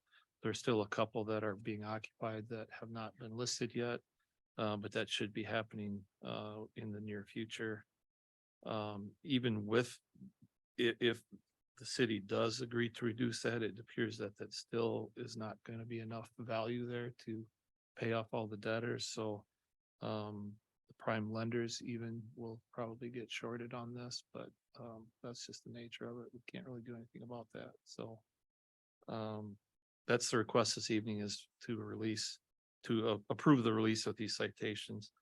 And, we would just say that if possible, that if we could just, if you're in agreeable to that, to, basically allow staff to do that as a case by case basis, so that maybe at the end, if there is some additional income that or value that they didn't anticipate, that we could still possibly get something at the last property to be sold. But that appears it's going to be very unlikely. The other thing I would mention, that if basically they're not able to get the release of these liens from the city or these other debtors, what's probably going to happen is the bank or the lenders will then go into foreclosure mode, and it'll force a sheriff's sale, and then we will not get anything. That's a guarantee. We won't get anything out of that. We'll be cut out of the whole process. All that would do is just delay the whole process. Or we could buy them then. We've done that before, haven't we? Well, unfortunately, that was a different process. And actually, that's kind of what we were assuming we would be getting ourselves into, where we would at least have some control of the property that way. But it didn't work out that way. Yep. So you're asking to release the value of the citations only, not the court costs. So I don't believe we have any control over the court costs, because those costs do not go to us. So they're just asking us to release the citations. Which you assume are about 114,000. That would be our portion of that, correct? And this does not include releasing past due property taxes. No, and I did talk to the attorney today, and she did confirm that the taxes will be paid. That actually gets paid before the prime lenders get paid. Taxes will be up to date. Taxes will have to be paid off before the property can change hands in order to get a clear title. I just wanted to make sure that we weren't getting in a place where we were forgiving property tax too. So, so the request by staff is then to release the municipal citations only.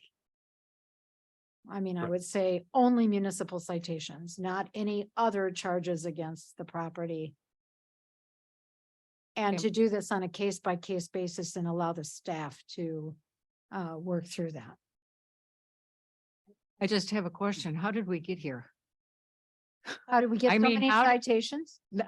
Yeah, how does one individual who owns all these properties have all these citations that are on the books, and we have properties that people were living in? Right. Well, I mean, I guess maybe part of my question is, has this occurred since there is no longer a rental inspection program? that really is not relevant to the situation. It's really a matter of the owner was physically and mentally incapable of taking care of his properties. So it started years ago and it just kind of built up to the point where that's where the guardian got appointed to take care of his assets. He is now in a nursing facility and is incapable of dealing with his properties. Joe, would it be fair to say that if the amount owed in citations was greater than the value of the property, then that was when the city could have stepped in and taken the property? We could have taken initiated, it, basically right. what we would have done is initiated the courts to allow us to sell the properties at sheriff's sale using the value of our citations. And I assume what would happen at that point is then the bank or the prime lender would have got involved and said, hey, wait, we've got a bigger stake in this than you guys do. And then they would have taken over with the foreclosure process. But basically, Kathy, it has to continue to build until your citations equal almost the value. Ken? You had a question? Excuse me, my question is for the future. You have some here listed accepted offer. Is there any time frame as far as getting work done on these properties that are purchased? Or is there no requirement that they can just sit there, that somebody's bought the properties, they can sit there and nothing is done on these properties? So we had an agreement with the guardianship service that we would stop issuing citations to allow them to go through this process. But once they're into other hands, then if they do not take steps to bring the property into conformance with our codes, then we'll basically start over with citations if needed. Obviously, this process is going to take a while, so we have to allow that to go through, but we'll give them an opportunity to, do the work that's needed, but if not, we'll just start over. Well, my question is, you give them the opportunity, so what is the time for this? What is the amount of time they'll get for this opportunity? I don't know. I don't have a time frame in mind, but the properties need a lot of work, so it's going to take a lot of time. Well, there's one over by Fremont Street, and that made the newspaper, and Barb, I think you are certainly aware of it. So how soon are these things going to be changed? That's my question. Yeah, and I don't have an answer. Well, for that. they're certainly not going to be changed until they change hands. Right. So Yeah. there's a pending offer, but until that goes through the court and stuff, I mean, I would say we won't see a change in the property until it changes hands. And I think Ken's question is, how long does a person who now gets this property have to, will it be required that they have an occupancy permit before they can rent this property? Typically, an occupancy permit is only issued for new construction. Understand? So we do not issue a occupancy permit otherwise. So our only recourse would be through our property maintenance standards. At some point, if we feel that the conditions are not improving, we would start issuing citations again. So Ken, I think what what don't Joe know is the saying is date. there's no requirement that for them to improve the property. There's no set date at this point.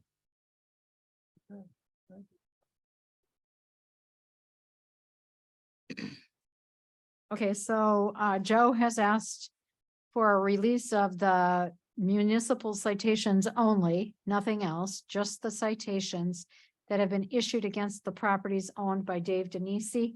And you would like this done on a case-by-case basis with staff enabled to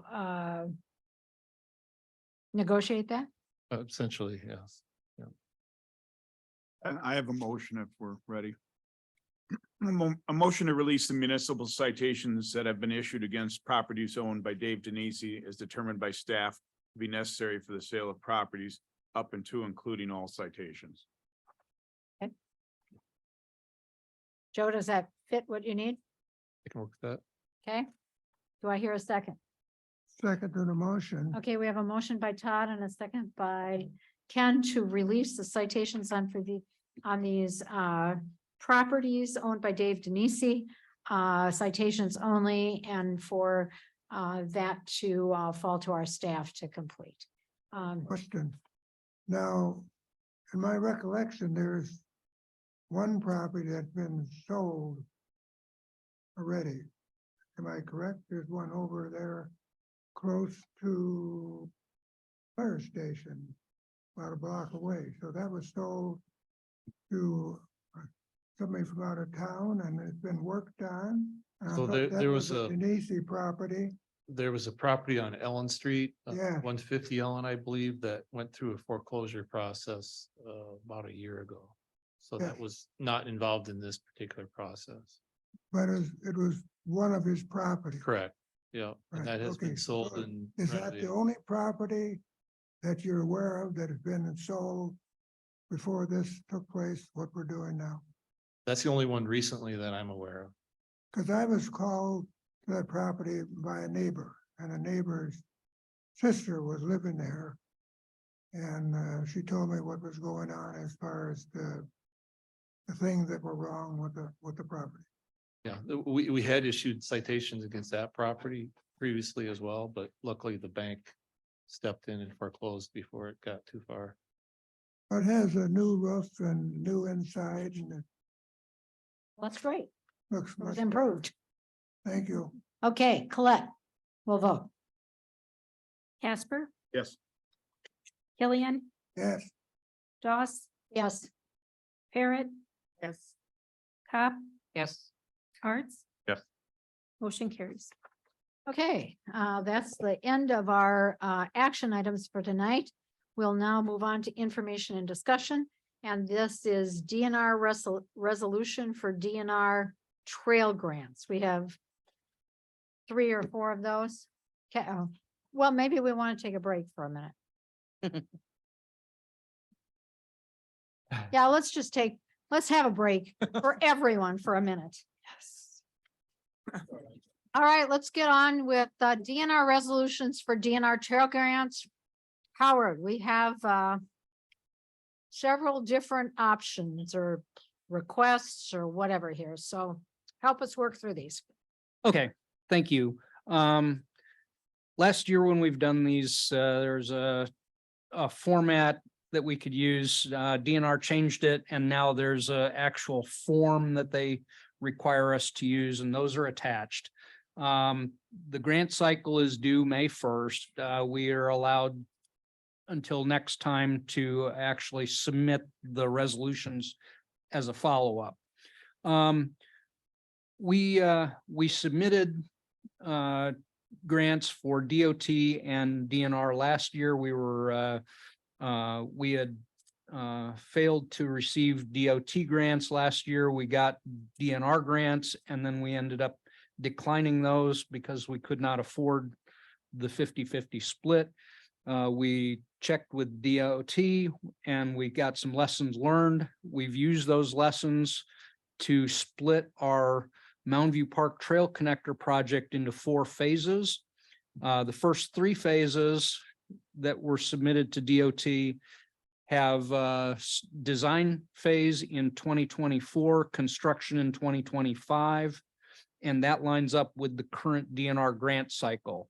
Our fourth phase is a year out, and that would be requested under the next DNR grant cycle. Just to identify where we're talking about, phase one is from the paved and lit Roundtree Branch Trail near the bridge behind J&N Stone, continues to Mitchell Hollow Road. Phase two is Mitchell Hollow to County B, except for the footbridge. Phase three is from Broadway or County B to Fairfield Drive, north of the high school.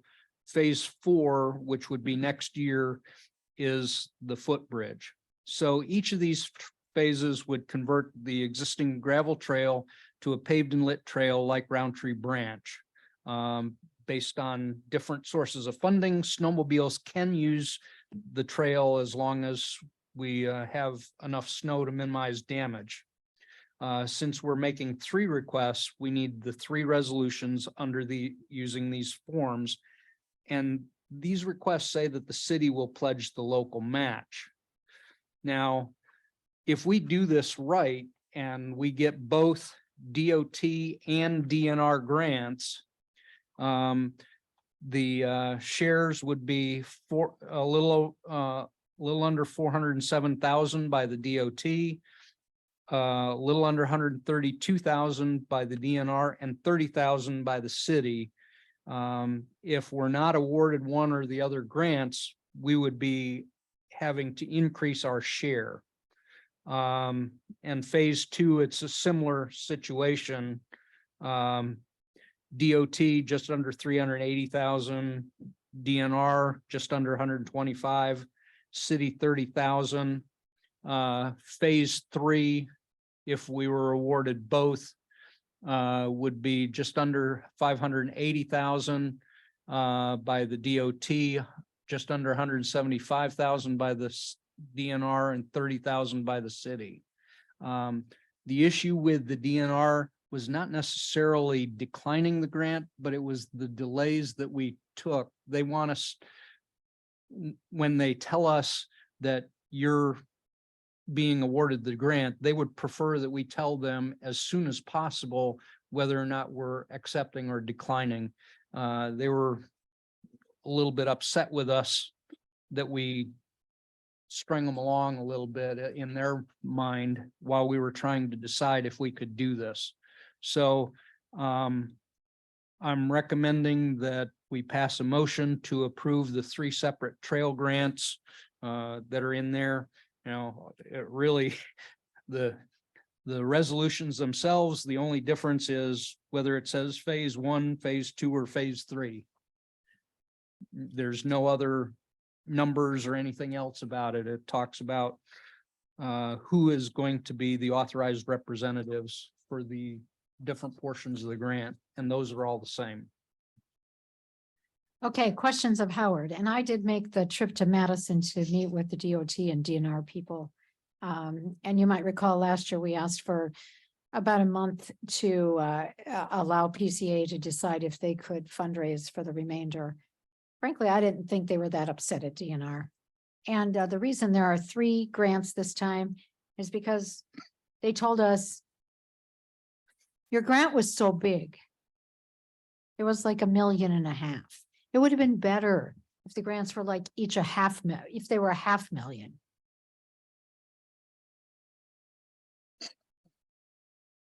So that's why we have phase 1, phase 2, and phase 3. This is the basic same grant from last year, broken into 3 parts. Ken?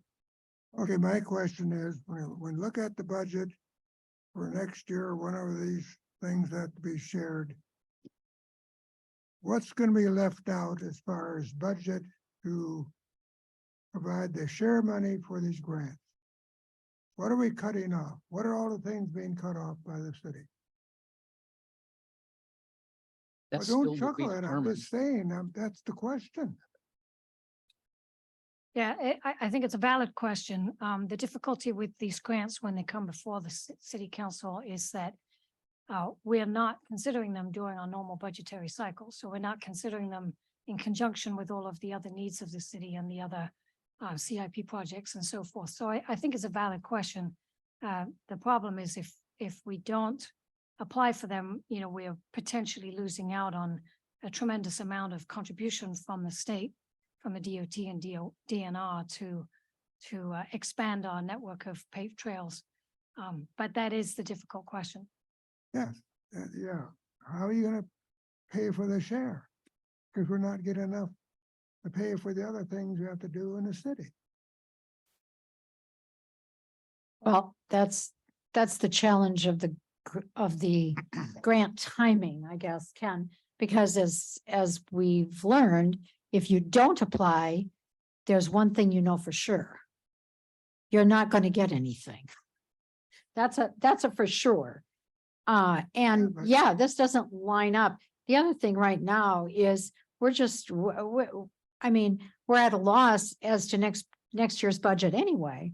I mean, the state Joint Finance Committee is still supposedly considering whether they might, in fact, increase shared revenue or give us additional money.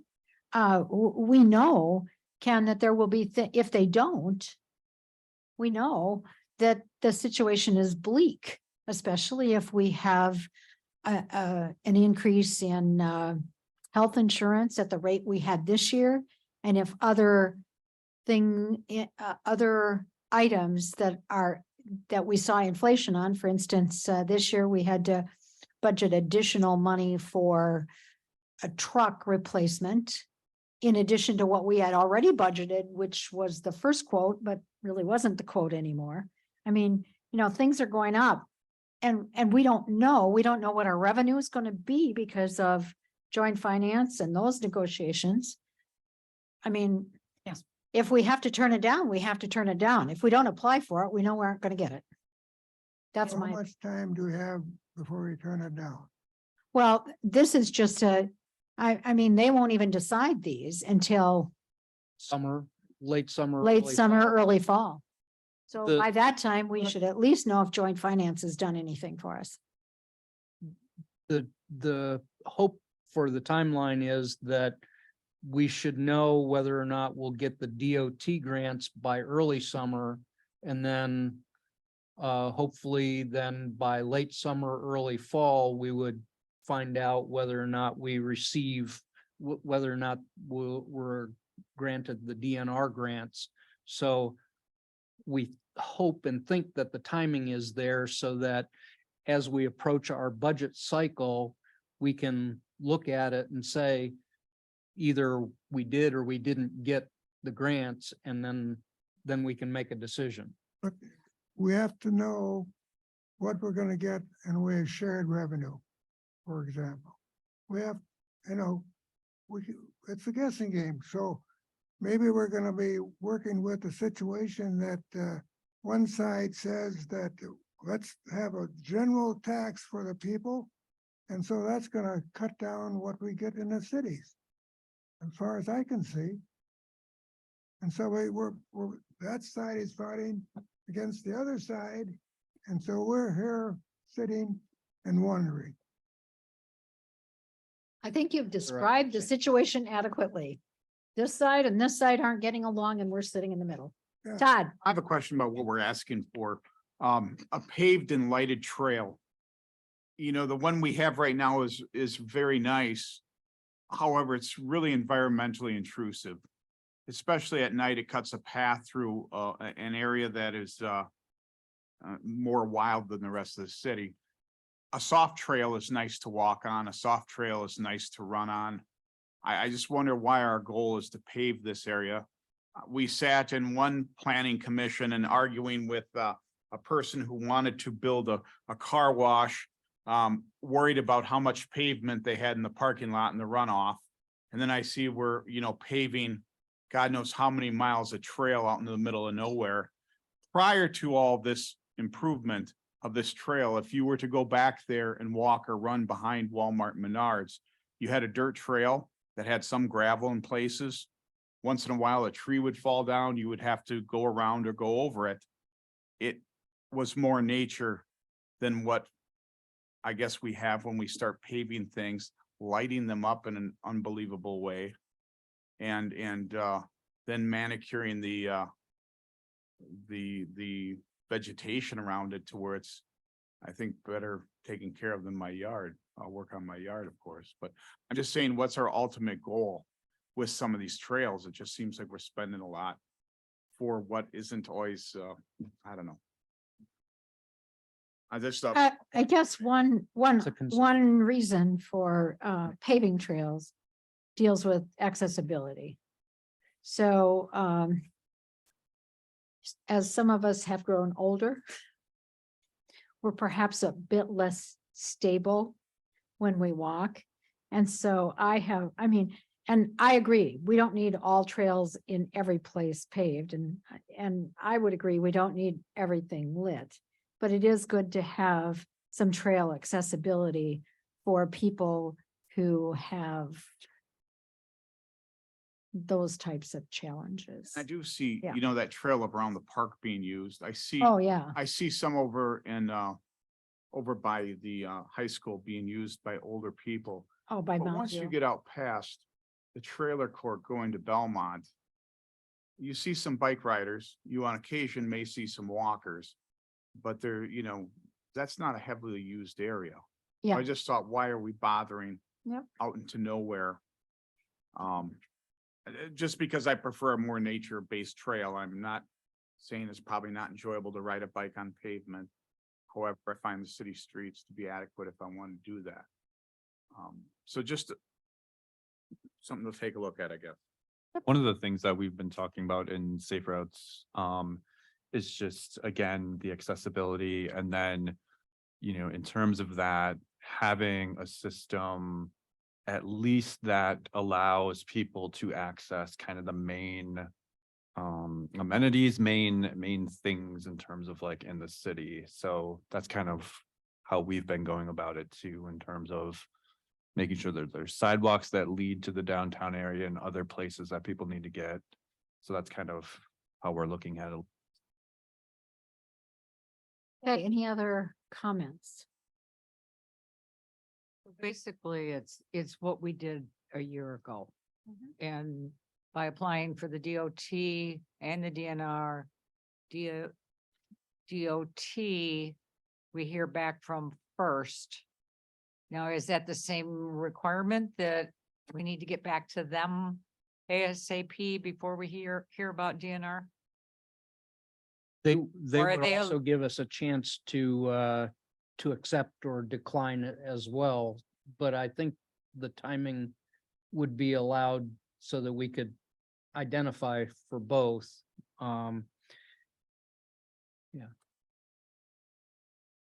Howard, do you have to put a priority on those?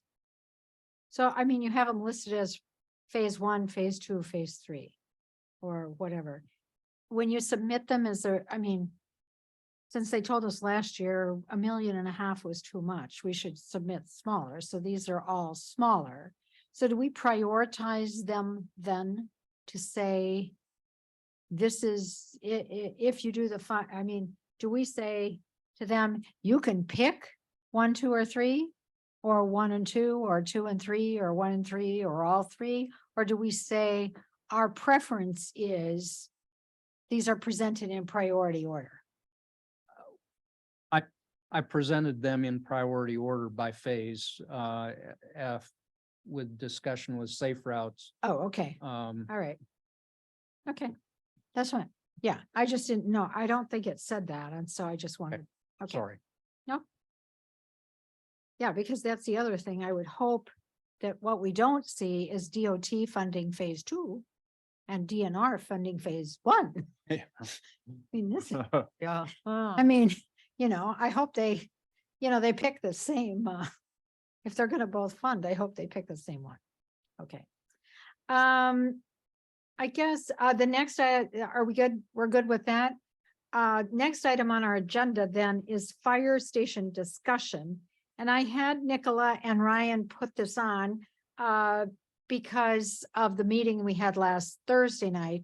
Just ask if anybody here has any additional questions.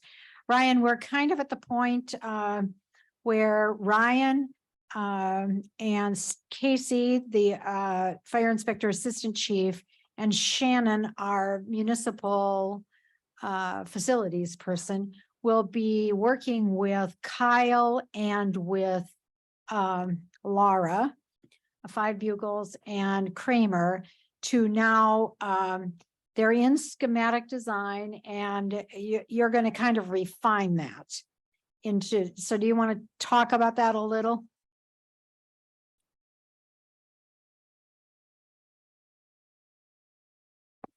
So as I explained Thursday night, we're at the 20% kind of phase of the project. So we're still pretty early on in this design and finalization of the whole facility project. So at this point, we will work with the construction manager and the architects, and we'll go through and we'll look at every part of that schematic report. And we'll see what stuff maybe was included in the base bid that could either be out as an alternate or that could be modified to better fit our needs and save some spacing or some cost. We'll look at every single room, one, to identify that, ensuring that that space is needed. And it's very well likely we could look and possibly adjust some of the room sizes. So if we, are able to gain, a foot here and a foot there, you take a foot out of every, a lot of the rooms, if that's capable, you could save, Laura took a quick look and said we could easily save 3,000 square feet, and at the going rate of square footage on the building, that's, could be a significant amount of money.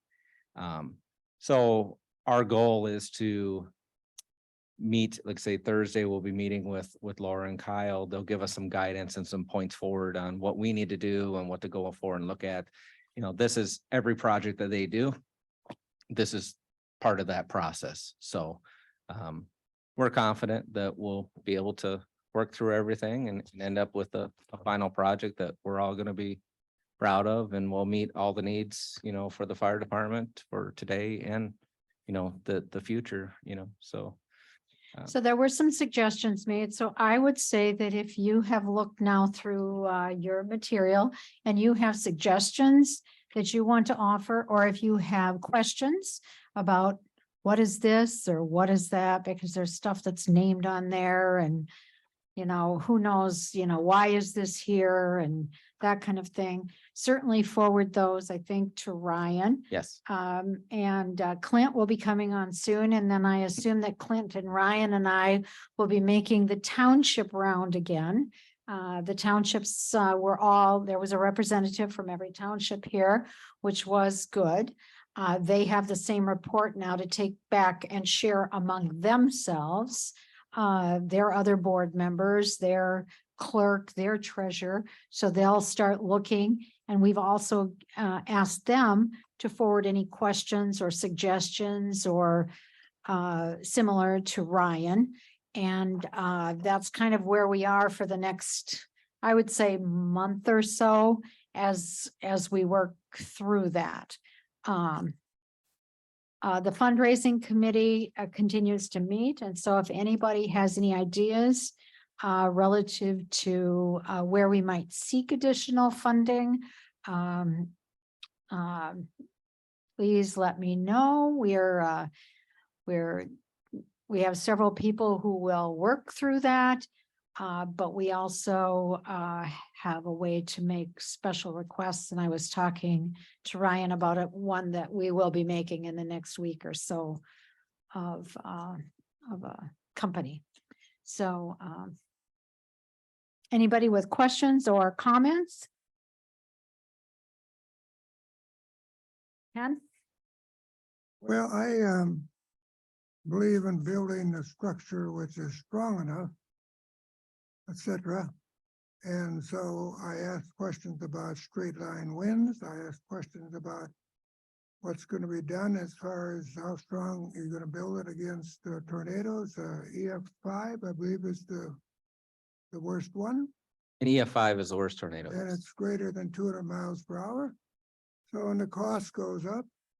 And so when I look at this, then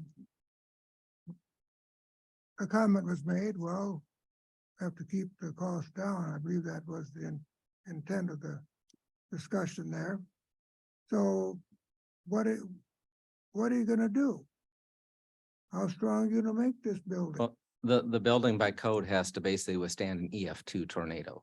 That's So what, it withstand an F2 tornado. F So what, F2, 2? yes. So it'll withstand 120-mile-an-hour winds. So we had that in Platteville here in 2014, We did, and I went through it. yes. I sat through it upstairs, and and I'll tell you, there was no recording telling us there was a tornado coming. Yes, the weather service did not see it. It just popped And up. so I sat there and I could hear the chimney falling in my house, and the wind came and took the trees down by me. And the boards came and penetrated the house 3-4 places. So EF2, Yes, man. that's the structural, the and- thing, And it pushed part of my house. So I don't think you're doing much as far as protection, as far as the fire station. that is higher than the required ratings of commercial buildings anywhere else in the city. So you have residential requirements, you have commercial property requirements, and then Fire station. emergency services, so police and fire stations have a higher level of code requirements above and beyond commercial. So we are already at the requirements of what code requires for a facility. With that, your comments then, are you really up to date if you only have an EF2? That's Are what you that's what the behind the codes times? require is to be that. I mean, When we look at the water, the increase in water coming here in Wisconsin, way back in the 90s already, and we're behind the times on the water supply that's coming in. And the winds are increasing throughout the whole country, and Wisconsin has it too. the thing to remember, in order to have a facility that supports higher levels than that, it requires you to go underground. It's kind of hard to put a fire station and engine bays and everything underground to be able to withstand that. So, and you'd be talking that number they gave you, you could probably quadruple that to get something that would withstand a EF5 tornado. So it's just not practical to be able to do that. What So about something in between, an EF3?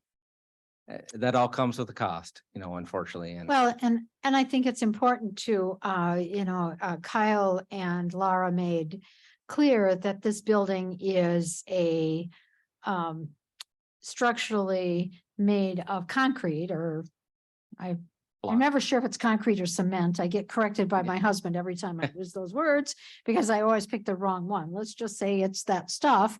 And then on the outside, additional brick. So this is not a metal building. This is not a wooden structured building.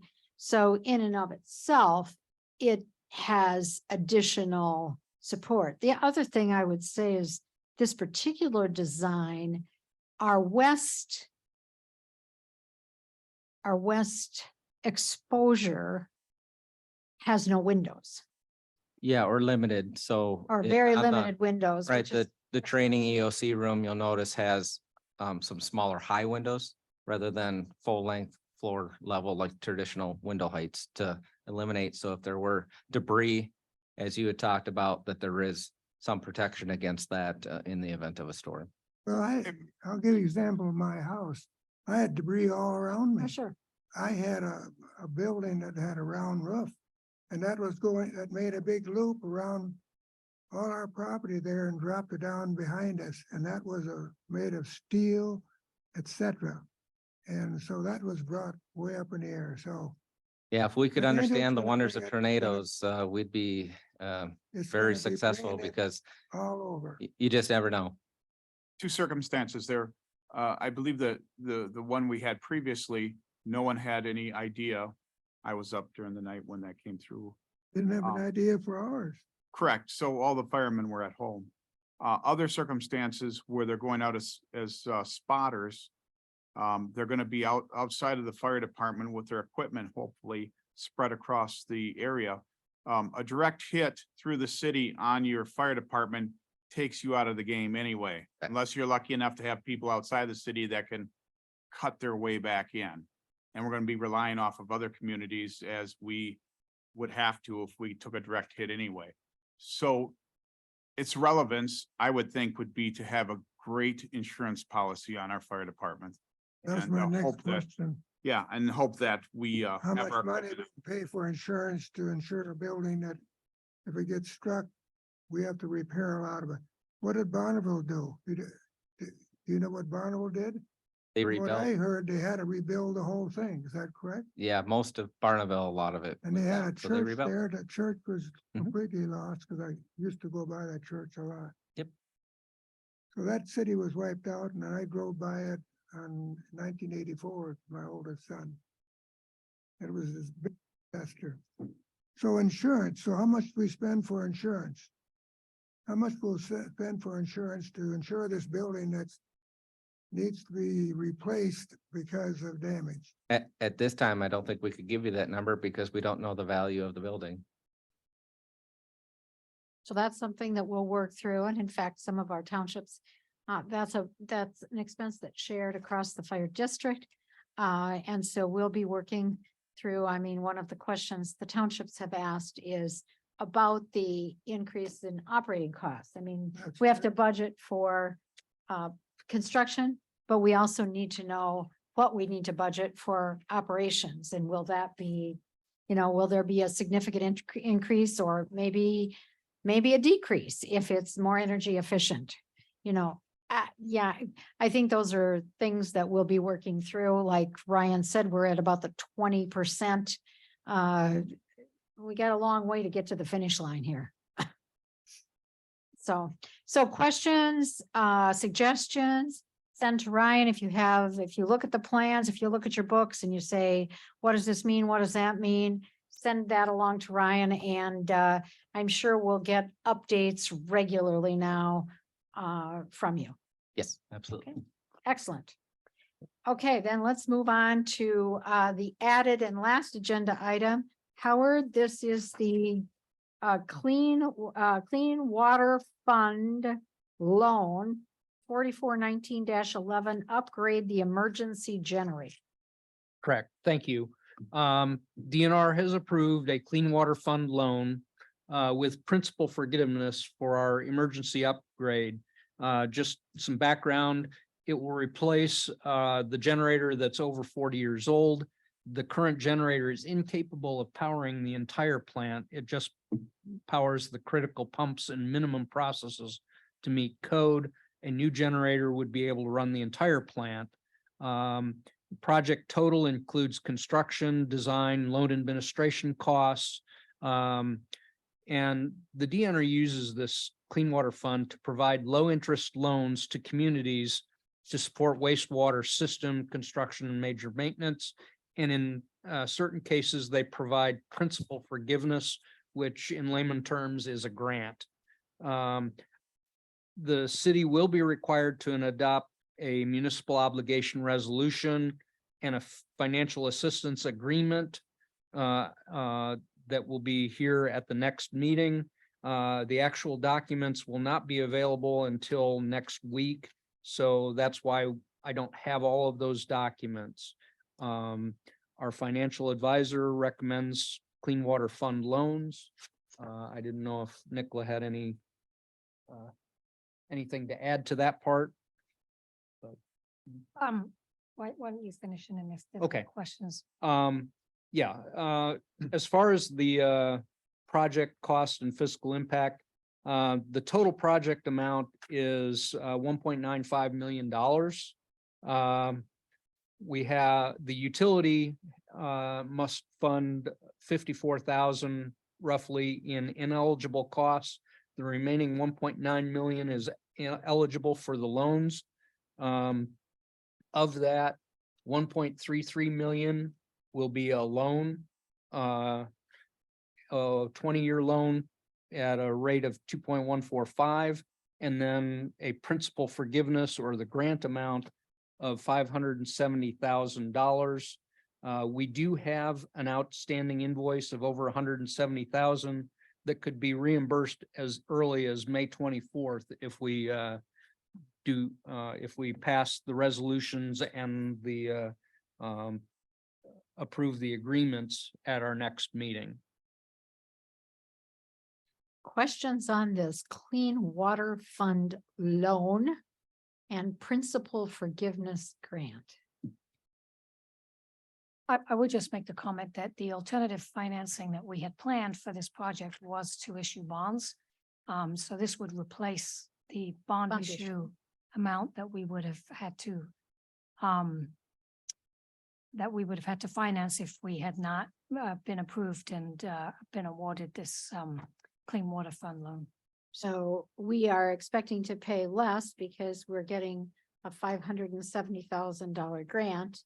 And I suspect we're going to pay less in interest than we would have otherwise, because this interest is 2.145. And it probably would have been in the neighborhood of 3 point something. Or more like 4 point something to 5 point something Oh. is what they are projecting for later this year. Oh. Thanks. Yeah.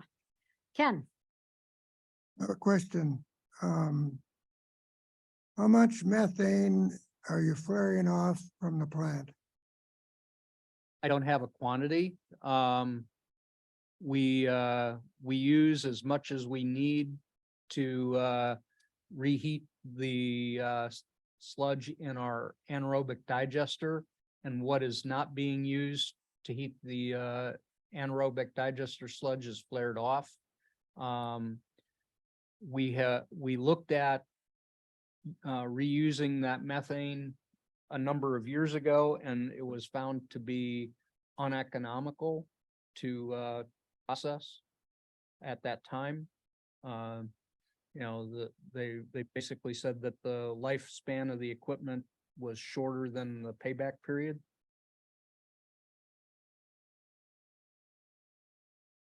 So they decided it was not of sufficient value. There were a few different factors in there. One is the size of the community and the amount of methane being produced. And the other was the, I believe they're called siloxanes, which are contaminants in the methane supply that you have to separate out, but it also degrades the components of a methane burning generator. And so that's why they were saying that you're going to end up having to replace a lot of the components of that system prior to the payback period. But there are people that are collecting methane from landfills.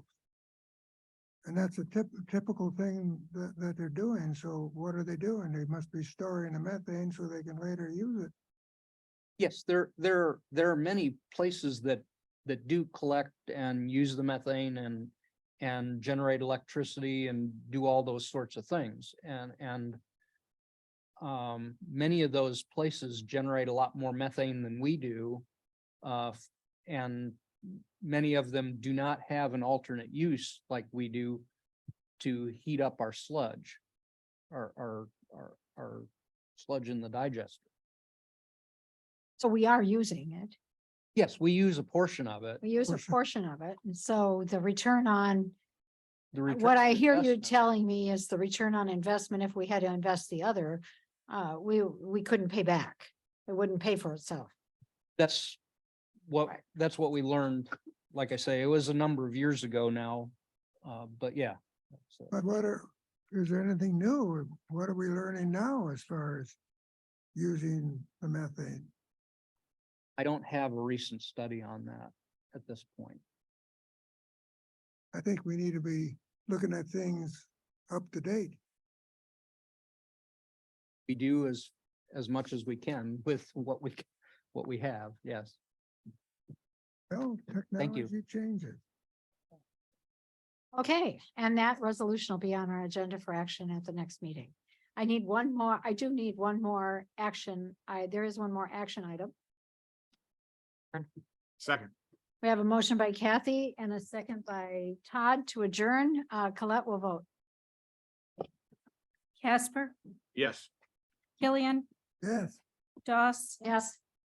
Barrett. Yeah. Cobb. Arts, Yes. motion carries.